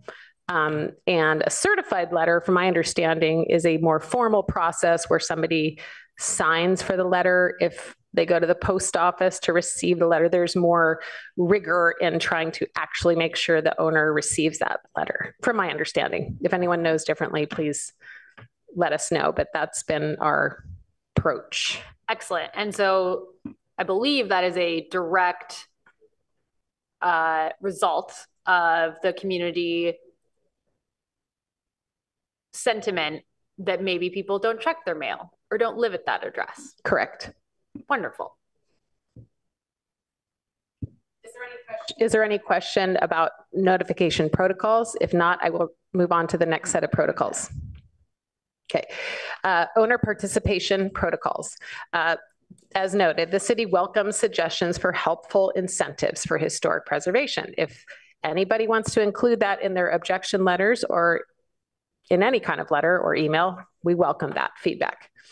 We do encourage owners to reach out to staff and to review the city's letter and nomination memo before sending an objection. This is helpful to us to understand that the objection comes after there's been some kind of contact from us to them with a letter, or for them reaching out to actually hear from city staff rather than from another source. Owners with objections are not required to copy the city council or the AHRB in their objection letter. The objection letters to staff become public records. We are publishing all of the correspondence from owners when they copy the HRB on the HRB's webpage. And of course, as always, with council communication, those are all published on the council. So if there are property owners that do not want their letters to be in the public domain in a very visible way, you do not need to copy the HRB or council. The property owners can attend HRB meetings in person or remotely, and owners who have submitted objections are not required to attend our HRB meetings. So there's an opt-out. If you do not want to participate, other than to send an objection letter, you do not have to. Statements made during HRB meetings will be captured in meeting minutes, and those will be published on the HRB webpage and provided to City Council with a staff report sometime in 2024, date to be determined. The owner objections to nominations to the local inventory sent to the HRB before, during, or after November 9th, December 14th, January 11th, HRB nominations. And I'm suggesting that we talk about 1 week before January 25th. That is because we publish our staff reports 1 week prior to the HRB meetings. And it would be nice to have received all of those objections to be able to include those in the packet to the HRB 1 week before January 25th, in case people are thinking to submit objections before that meeting. Having said that, if objections are submitted after January 25th, anytime before the City Council considers the HRB recommendations, that is certainly an option as well, many months hence from January 25th. Are there any questions about this set of protocols? Okay, moving on. Again, I think we've discussed this or shared this before. Oh, Member Heinrich, do you have a question? Yes, after the February 23rd meeting. 25th. February. The evening meeting of February 23rd. Oh, February 23rd, okay. Yeah. Sorry. And the list of compelling reasons to have your home listed, can the people who objected change their mind and ask to be listed? Yeah, we haven't talked about that. I think you can talk about that. I think we're still in the process. You know, depending on when those requests come in, when we can schedule another set of HRB meetings for all of those properties that have reconsidered. Unlikely we'll have a lot of those, but you never know, right? So we'll see how many meetings it would take of the HRB to consider all of those folks that want to reconsider. Okay. Before we go to council. Yeah. So if we have compelling reasons after the February 23rd meeting, we could notify those who have objected and say that they have the option to opt in without any consequences to them. We can let them know that if they rescind their objection, we can offer another HRB meeting to go through the process that we've just been through with the ones that we did not receive an objection for. Okay. Yes. So we do need to get more information out there to make everyone want to be on the list. I don't think that's possible to make everyone want to be on the list. Most people, you know, we can cover that, want the flexibility. Yes. And they're thinking of their, you know, their inheritance and all of that. So for the next generation, but okay. We'll talk about that. Okay. Thank you. Can I move on to this slide? Yes. Thank you. Just on the screen is the state OHP, Office of Historic Preservation Protocols, clarifying what they do. So one thing that I found interesting is this 51% of property owners regarding a nomination of a district. Now, just to be clear, this process that we're in is not about historic districts. We did have one commenter saying that they did not want to be, you know, they objected for their individual property, but they would be happy to be in a district. Unfortunately, that process is a longer process because properties, we haven't been directed to do that by council, number one. Number two, properties that have not been found to be a historic resource, that would be a long process to evaluate each and every home in that district, potential district. So that is not going to be part of this process we're in now. But so I just thought that was interesting reading that about what the Office of Historic Preservation does. So I highlighted some of these words on the screen. If the National Park Service finds a property eligible, the property will receive a determination of eligibility. So similar to what we've already done with these properties from the year 2000, there's been a determination of eligibility, right? And the objections don't stop the nomination process. And at the national and California level, they make it clear that if placement on those registers does not have an impact on how the local government will process them. You know, this is an example of this is the Green Meadow Historic District, the Green Gables Historic District of Eichlers. that designation doesn't have any effect on what the city does with permits and such. It's an advisory concern. So whatever happens above in the national and state doesn't, we have the land use authority with our ordinance and our procedures as to the eligible properties. And of course, there's CEQA. So that's another discussion.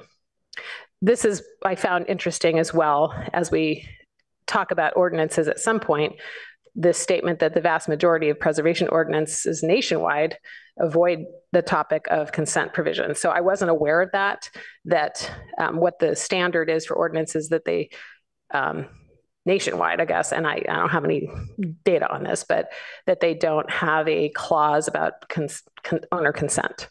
So that, I found that interesting. Board Willis, do you have a question? I do. So Amy, I just want to, so the state office is offering basically guidance on a national register listing. Is that what this is? So it's not the state making the decisions, it's them interpreting the national register process? Yes, this was in green. There is a somebody that had made these statements. So I'm just sharing them with the board and the community. Yeah. Okay. So I thought it was interesting. Perhaps it's not on point, but. No, I think it's interesting. I just was having a little trouble, defining territory there. Yeah. Yeah, that's just what they do. As we are a board and city in search of what to do, we look elsewhere to see what others are doing. And Amy, I have a question as well. Yep. My understanding is the reason we have the historical consultant evaluate these properties is because it is a requirement of the state of California per our city, part of our being a registered city, correct? Certified, thank you. Certified local government is what the city is. And we keep that designation by filing this annual report each year. Got it. And that enables us to have, to apply for grants like we did, to offset our costs for the program. So we are doing these evaluations as a state requirement. As a certified first and foremost, as a certified local government, we have some obligations. If we went for 50 years without doing any kind of survey of historic properties, in fact, we're kind of delinquent at this point. Many, like the city of Mountain View, is looking at, for instance, properties that are 50 years or older now, so 1970s, if you can believe it. And we have not embarked upon anything of the sort. We're still back in 1948 and earlier, those properties. Thank you. I'm going to move on just because this is in the report as well. I've tried to capture the staff report in this slide deck, sort of cliff notes. But again, as a certified local government, we are, comparing ourselves to other certified local governments. So this as referred to as a chat room, the listserv survey, which I find to be helpful to see emails come through with thorny questions. And so this was my, quick and dirty email compilation of some cities that responded. So of course it's not exhaustive, but I thought it was interesting that these cities, Berkeley, Long Beach, Sacramento, San Gabriel, Santa Monica, South Pasadena, and West Hollywood do not require owner consent. Whereas others in that quick survey by email do require owner consent as listed. So Santa Clara County, I might make clear here, is for the unincorporated areas of Santa Clara County, and it is not applicable to the incorporated cities within Santa Clara County. Each city in Santa Clara County, which we are in, have their own ordinance, or they do not, with their own protocols. Again, this information about Mountain View, I gleaned from our consultant as well as checking online. Whether I got it right, I don't know, but my understanding from what I've gleaned is that there was a time period with after the 2004, I believe it was, register was formed that allowed those property owners to come back within the first 6 months to request delisting from that list. Okay. Again, San Francisco, and of course, this is also something I got from our consultant as the point of interest about how they're focusing on their surveys, which is to just focus on eligibility rather than listing to the local register.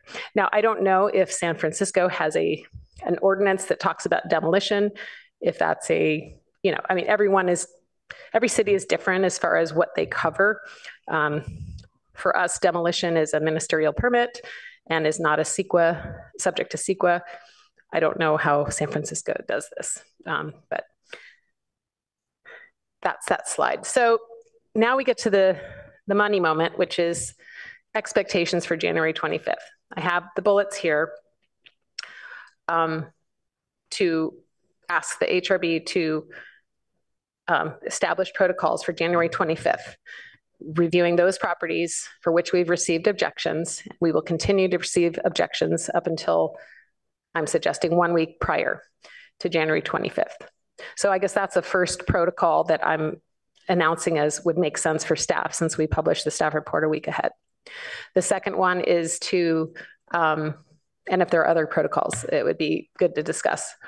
I just again want to acknowledge the HRB's ability to affirm the continuing eligibility of properties found eligible for the local inventory and the appropriate category as suggested by our professional consultant based on local criteria, that's still something that HRB could do, even if it is not forwarding a recommendation for placement on the inventory. The third bullet there is to affirm the HRB would not recommend council place properties on the local inventory over the expressed objections of the property owners, similar to how we have been comparing ourselves to the state and what they do. And then to note that the HRB recommendation to not place it on the inventory does not change the existing or prior status, continuing status of the property as eligible for the National Register and California Register, and therefore a CEQA resource.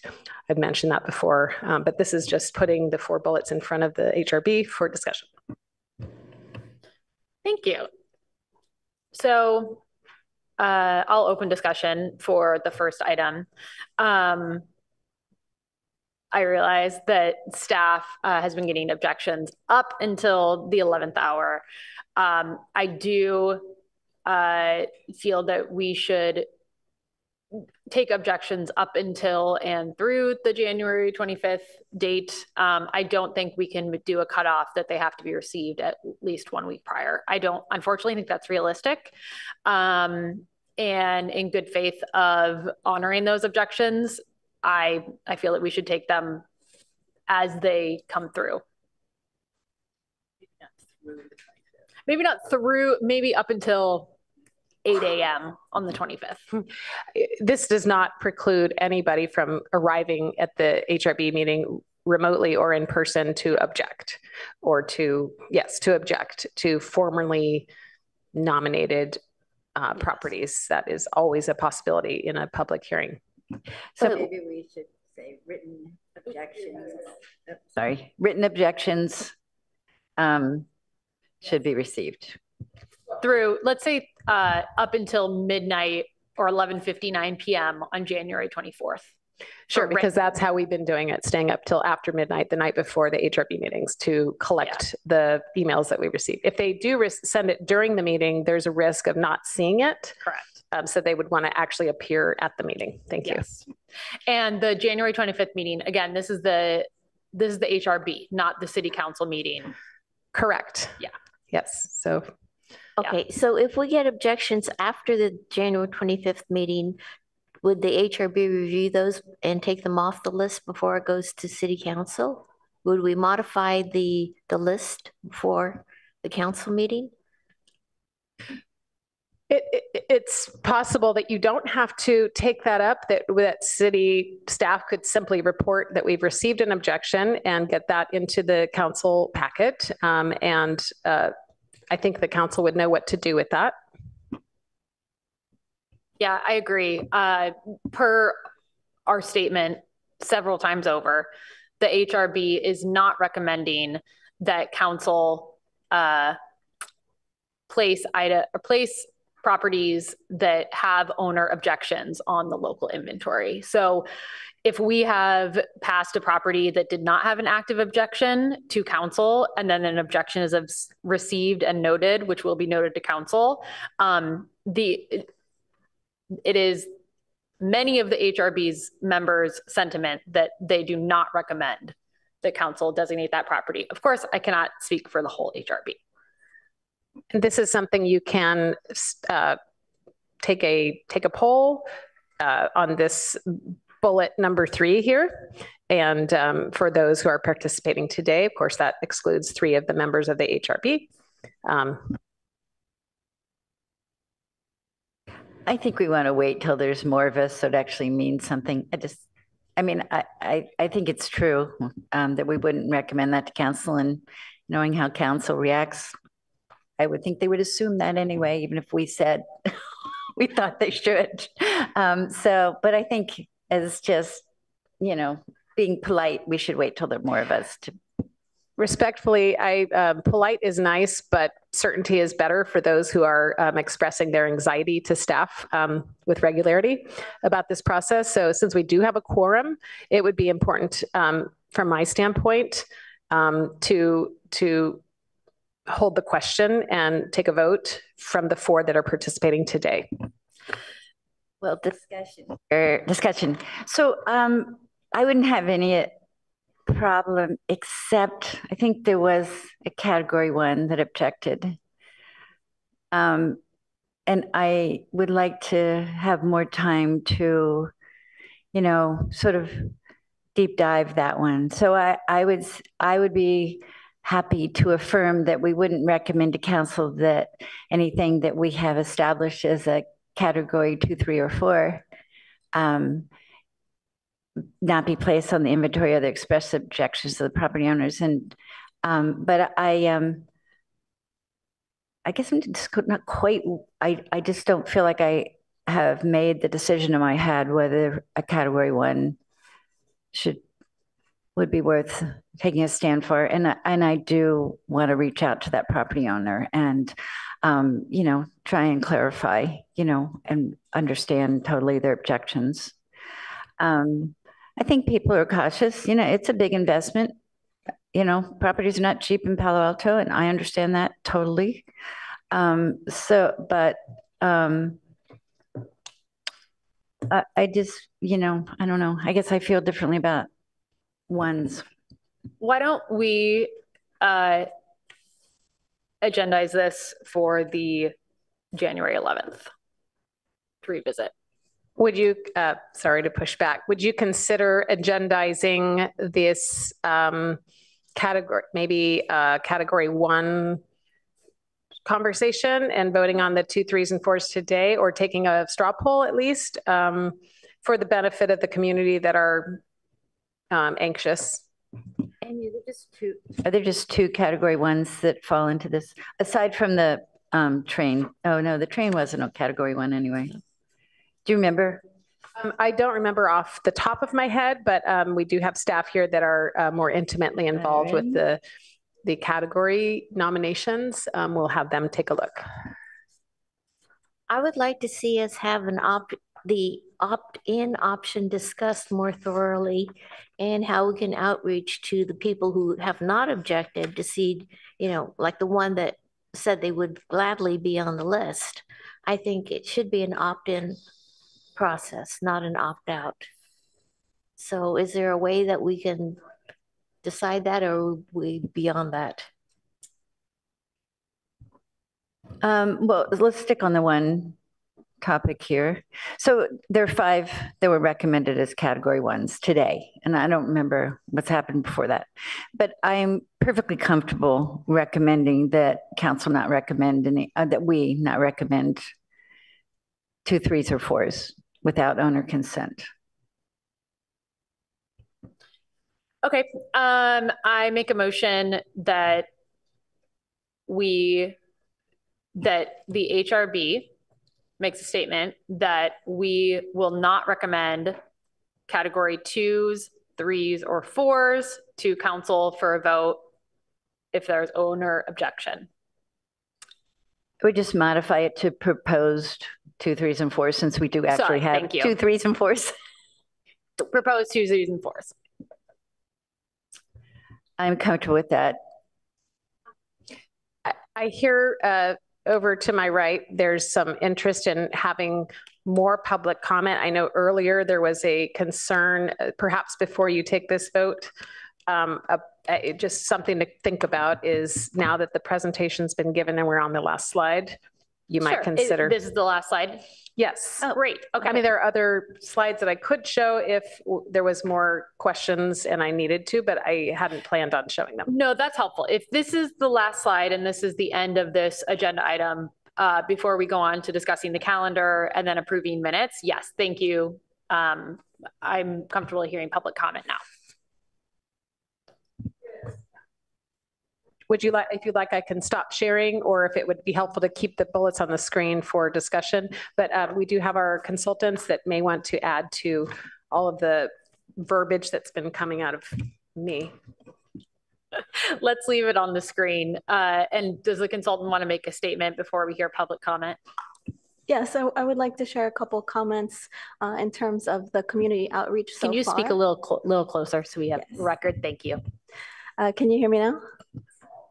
I did want to provide a summary of the community outreach that has occurred so far and up to date, in addition to what Amy has stated in the presentation today. In the process of collecting objections through the property owners, we offer a city consultation, either through the consultants of myself from M Group or from Page and Turnbull. And that consultation is a conversation to provide background information on what the survey entailed in this past summer, how it led up to the eligible properties being recommended to the HRB, and any questions on future projects or interest to the property, and how the preservation incentives are appropriate, or any feedback. So I did want to summarize that in terms of the community outreach, following through with 2 community meetings this past summer. That consultation continues to be available to the property owners upon request.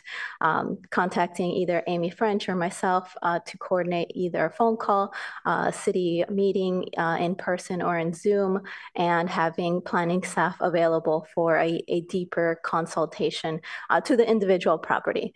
So I do want to emphasize the need and the opportunity here that property owners have to connect with city staff and to consultants directly, that this is the most efficient and direct mode to collect the current information, to collect any correct consultations to the Palo Alto inventory, the municipal code, the building feedback as well. And that's part of the community outreach, having that consultation throughout this period, coming from the summer to the end of this year and continuing on to city council. So even coming through from the recommendations that have been provided to the HRB and groupings, that the outreach will continue, and the need for an additional evening community meeting that can be gathered and provided up and before city council. And so I did want to present that to the board today and to the public and the audience and on Zoom, that opportunity continues to be available. There's no stop or drop date, to kind of reduce that anxiety and the need to immediately contact us. No, there's still available time and opportunity for discussion, and if opportunities to provide a post period. So that's all open and available. And if there's any other questions, to please contact Amy French or myself. Thanks. Thank you. We appreciate it. Veronica, I think we'll move on to public comment now. Okay, yes, I have 2 speaker cards. First one from Maureen Bard.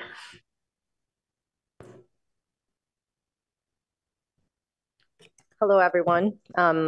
As you know, I'm Maureen Bard, owner of 947 Waverly, and I'm sorry I missed the beginning of the meeting, but I know others have said, and you also have said, and I want to support the idea that do not send anybody on the list who is eligible who objects onto City Council.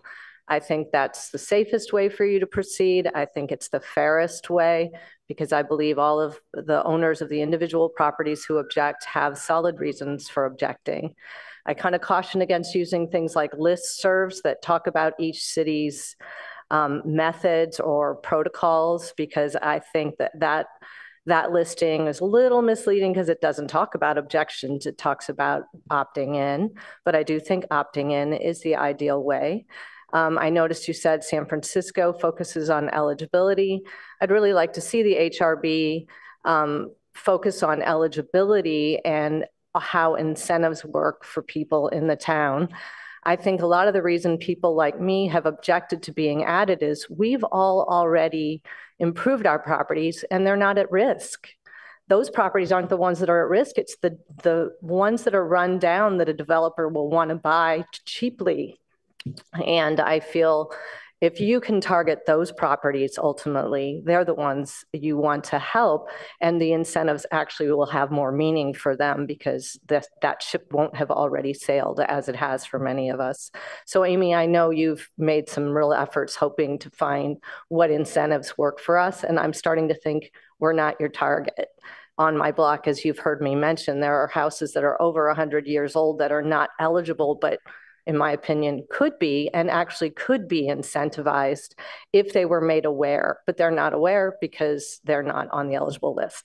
So that's only my only suggestion as one of the eligible homes. Thank you. Thank you, Mrs. Bard. Next is Phyllis Showbox.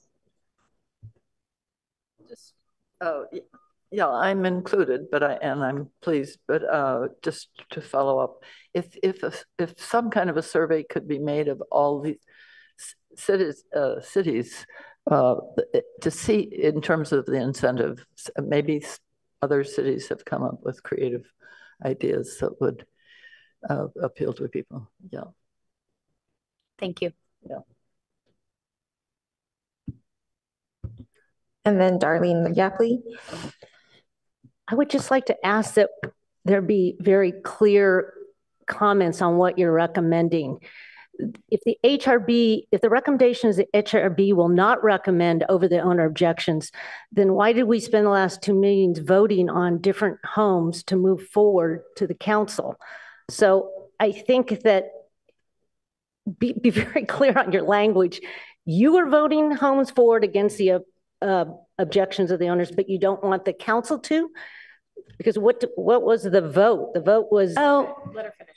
Yeah, I mean this respectfully. I think it's confusing. If member Heinrich voted no and the other people voted yes, then you voted and you passed, then those houses are moving forward to the council to vote.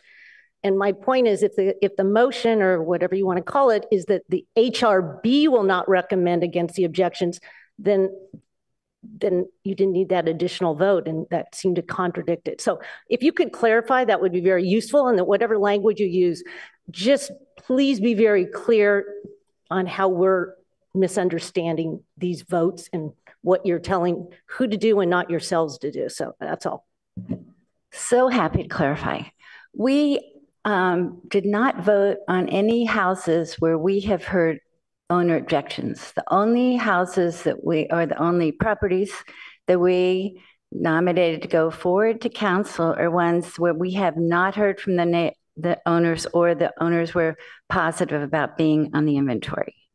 So if owners have objected your house, we did not suggest to council that they go forward with your house or the Bard's house. What's confusing is that we've been remanded to the January 25th meeting. So why do we go to another meeting? Remanded means we're going to keep the discussion open. That's what's confusing by the audience.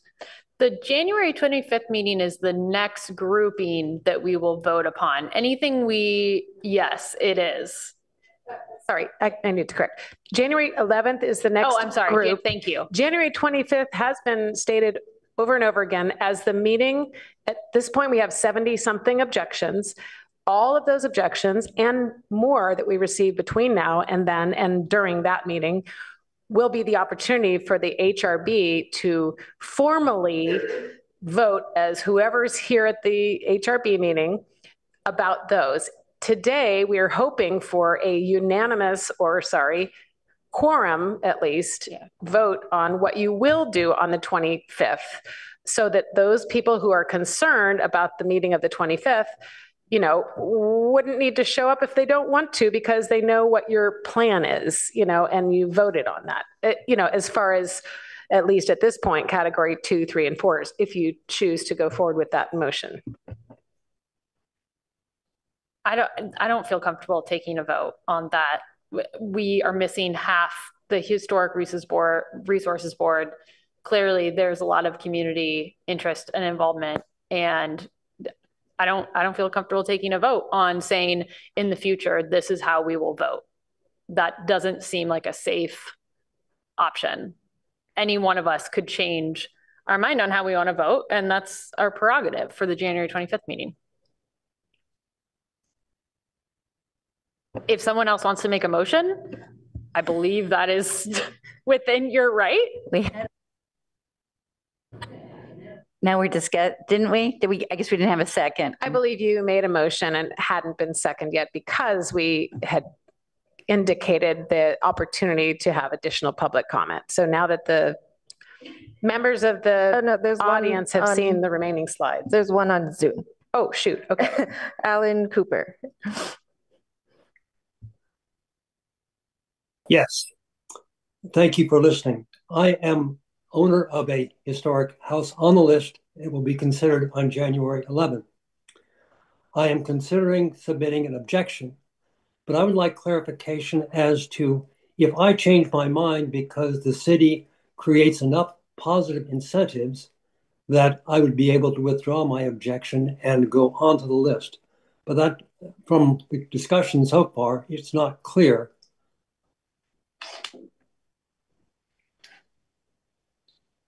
Hello? I'm sorry.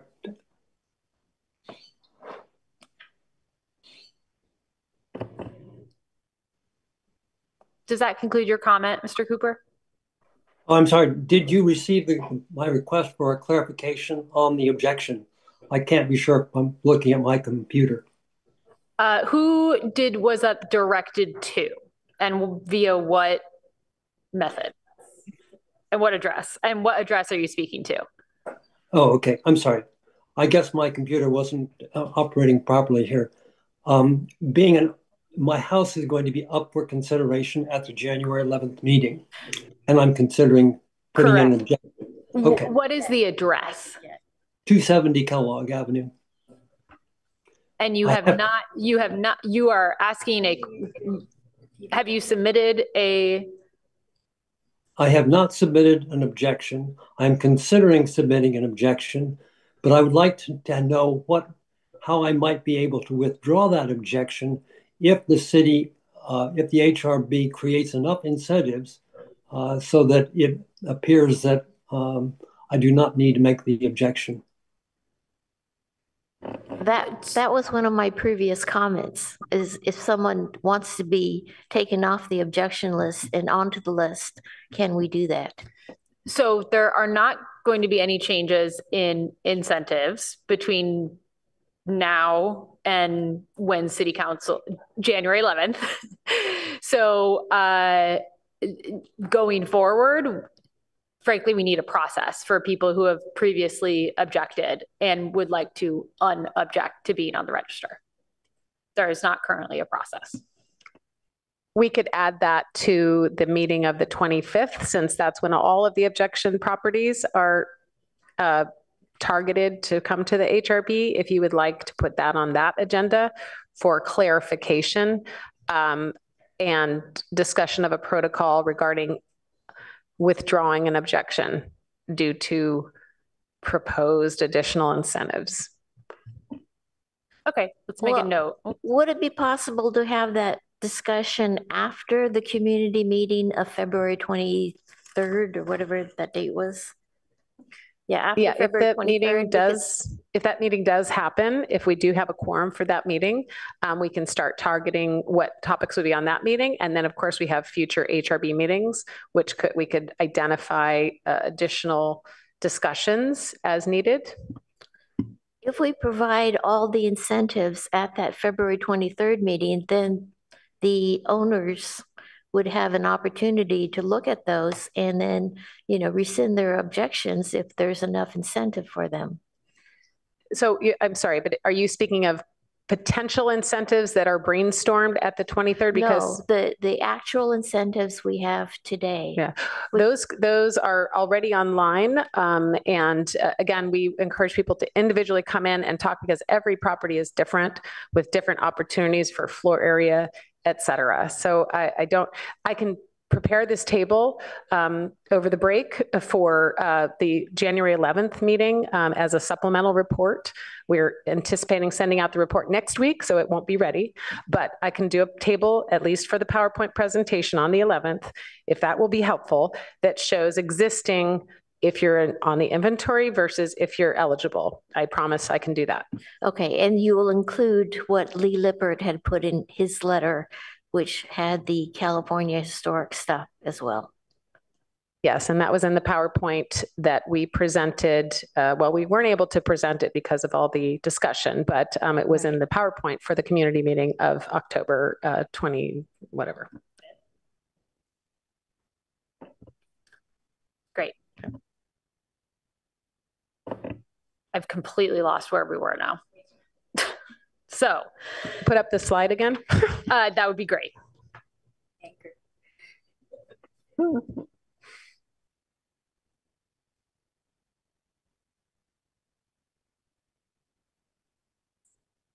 Okay. So after hearing, let's put it this way, after hearing public comment, I do not feel comfortable making a motion regarding categories 2, 3, and 4 in advance of what we, the HRB, will or will not affirm via a vote in future meetings. I don't think that is a wise choice. Well, I'm willing to make that motion. I move that the HRB does not recommend that the council place properties that have been identified as potentially 2s, 3s, and 4s on our inventory over the express objections of property owners. Somebody want to second me?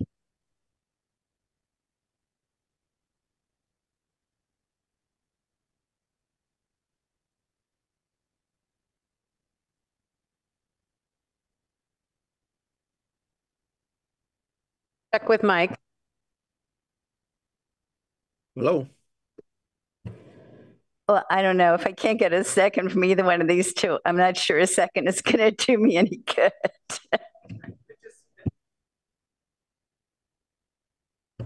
So, Mike, would you second my motion to recommend that those identified as 2s, 3s, and 4s, that the HRB would not recommend to council that those properties are placed on our local inventory of the express objections of property owners? I'll second that. Thank you. Thank you. Veronica, for a vote? Vice Chair Roman? No. Board Member Heinrich? No. Board Member McKinnon? Yes. Board Member Willis? Yes. Motion fails. Yeah, motions, just to be clear, motions that have a tie vote in the event of only 4 people on the board, it is not possible to break a tie unless a new motion is placed on the table that addresses more of the concerns of the no votes. So, how could I think it would be reassuring to all these people to know that? I mean, is there additional discussion? Yeah. Oh, sorry. If there's additional discussion or questions. So there are 5 properties that are identified as category 1s that have been objected to, or there are 5 properties today. So I don't actually know. But, the ones are a relatively small number. And so putting those aside, you could reassure everybody else the 2s, 3s, and 4s. You can reassure all of them that go home, have a good night's sleep. Darlene would be so happy that we are not going to recommend to, and I honestly believe this, we're not going to recommend to council that they put them on over the express objections of owners. I do not want to exclude those owners who have not objected. I think this should be an opt-in only. So if we vote that the ones that have objected so far do not have to be on the list, then I would probably say yes, but I don't want to have the owners who are not present and who have not had a chance to study this and may have objections. I think they should be able to look at everything and opt in. So if we reworded that the owners who have objected will not be put on the list, period, I would vote for that. But for us to say we're going to include everything else, I think is not what I would like the HRB to do. Yeah, it doesn't seem like we have a quorum of our 4 members in attendance today, and we cannot speak for the other 3.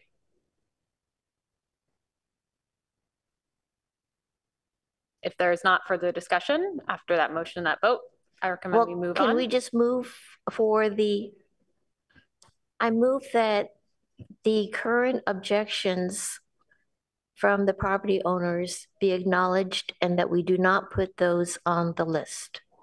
And if you could revise that statement, because the HRB does not put anything on a list, that's for council to decide. Okay.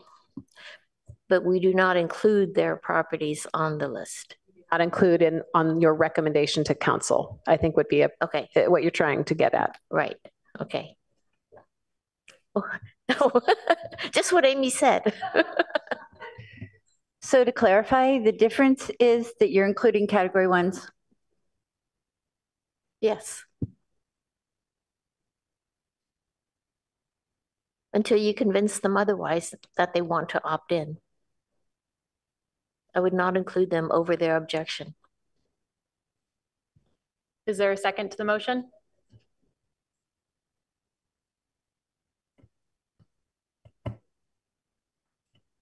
If it would help to, if you would prefer to take a break while staff continues compiling how many category 1 total recommendations we have from our consultant, as well as how many of those category 1 category recommendations we have received objections for, if that would help your deliberation, if you would care to pause and let us finish that work. I don't personally need to, and is there any? Yeah, I don't need, I mean, that won't change my mind. I mean, if somebody's objected, they've objected, and I don't think we should force them to be recommended to be on the list.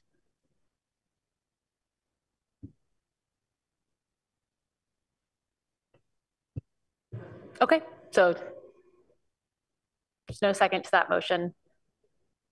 And if there's no further discussion or comment, we will move on to the calendar, right? Yes. Thank you.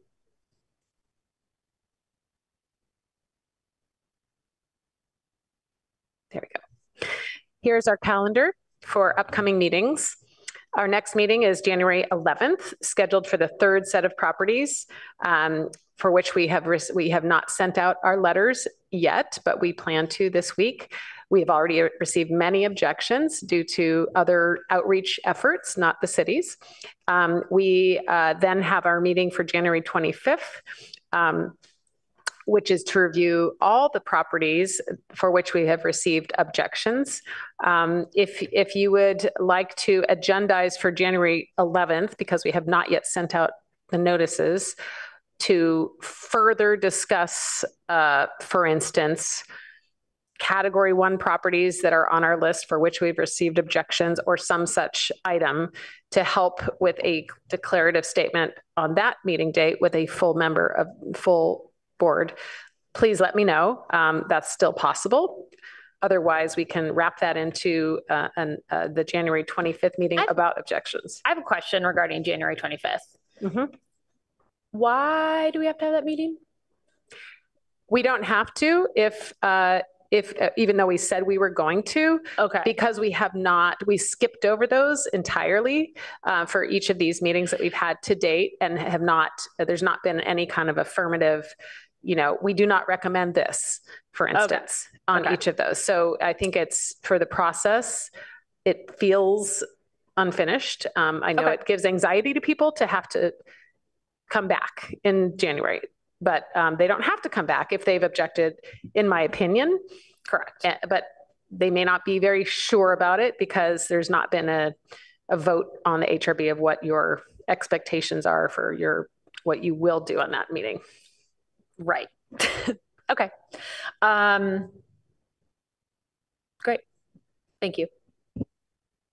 And then again, the February 23rd meeting, which another slide identified possible topics for that, but that's a ways off, so we can continue to entertain topics for that community meeting. Typically, those are about 2 hours, so shorter than this meeting. I don't know what the will is to go past 8 o'clock.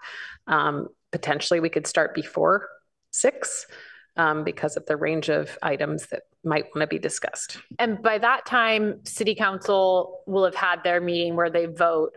No, they will not have. No, I When don't is that anticipate. meeting? Well, it is not. There's no it's date not scheduled. Yeah, we have not scheduled. We've been saying spring of 2024, but I think given all of this feedback and interest in other research, I'm imagining that meeting might get pushed past summer break. I don't know. It's possible that it won't go in the spring. I, for one, would like to leave that February 8th meeting on the calendar in case we need it. Just seems like there's a lot of sort of uncertainty here. Could I suggest that we form a subcommittee to look at the financial incentives, talking to real estate agents, and actually get something concrete to hand to the property owners so they know what's going on? Because, I looked at it and I, was helping Lee form that letter, and it's a good letter for the incentives, but there's no financial implications of that. If you have to wait a year to get your building permit, I mean, that's a year of unknown interest increases and, market values and everything else like that. I don't know if we have a great economist on the city council or the staff. I don't know, but what I would do is support that concept, and perhaps that subcommittee isn't just looking at property values and real estate transactions and commissions or whatever, or I don't know, that's not part of it, but that you're also looking at potential incentives such as the ones in the staff report that Mountain View had published on their webpage. So start there, look at those. That includes the Mills Act program, which we have talked about for years. There may be other, permit fees. I don't know. There might be other opportunities that the council could then weigh on when they take this up in 2024 at some point, as to other incentives that we haven't discussed to date. So if there's a subcommittee that could help, certainly surveying other cities, seeing what other cities are doing, there's limited resources on staff to do that work. Yeah, I think that's a great subcommittee. So will you be reaching out to the other board members to see if they want to be on that subcommittee? I believe that would be the chair of the subcommittee, of which there is none. Would you like to be the chair? Sure. Okay, great.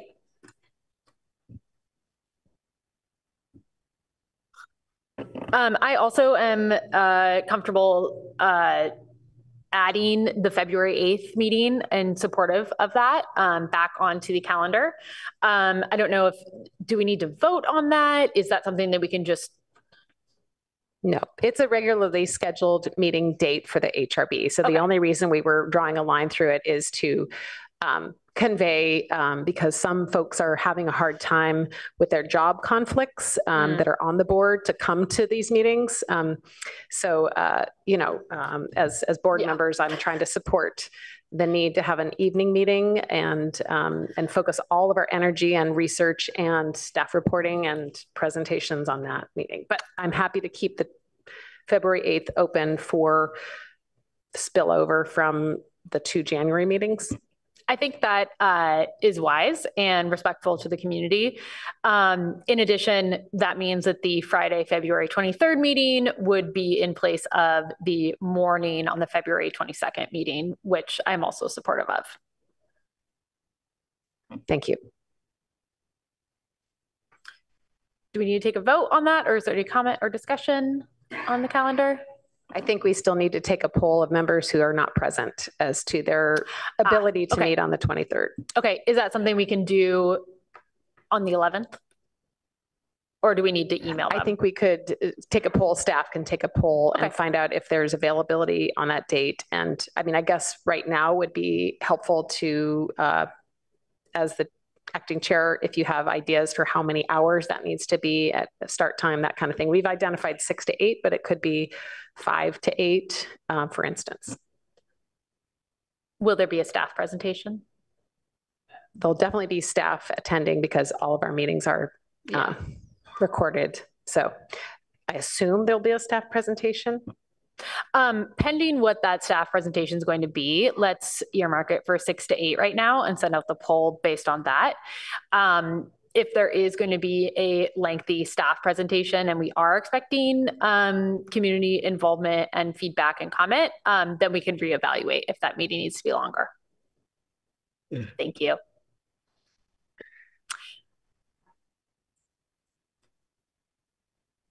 Board Member Mackinnon, did you have something to add? No, I think we're proceeding in the right direction right here. I think it's important that we get as many of these eligible properties listed on the inventory. That would be my preference. I think we owe it to the people who do believe in historic preservation that we proceed in that direction. Thank you. If there's not further comment or questions, I believe we can, what? Sorry, just having a side conversation with our consultant who is concerned that that we're announcing, making sure that the regular HRB meeting date of the 25th is still on our calendar and is for the objections properties specifically. Correct. Yes, that has not changed. Okay, let's move on to approval of minutes, or review of minutes rather. I don't think. Do we have any? No. Oh, great. Excellent. I'm like, how do we not have any? All right, then. I make a motion to end this meeting. Adjourn. Thank you. I'll second. Thank you. Meeting is all in favor. Sorry, all in favor. Aye. Aye. Thank you.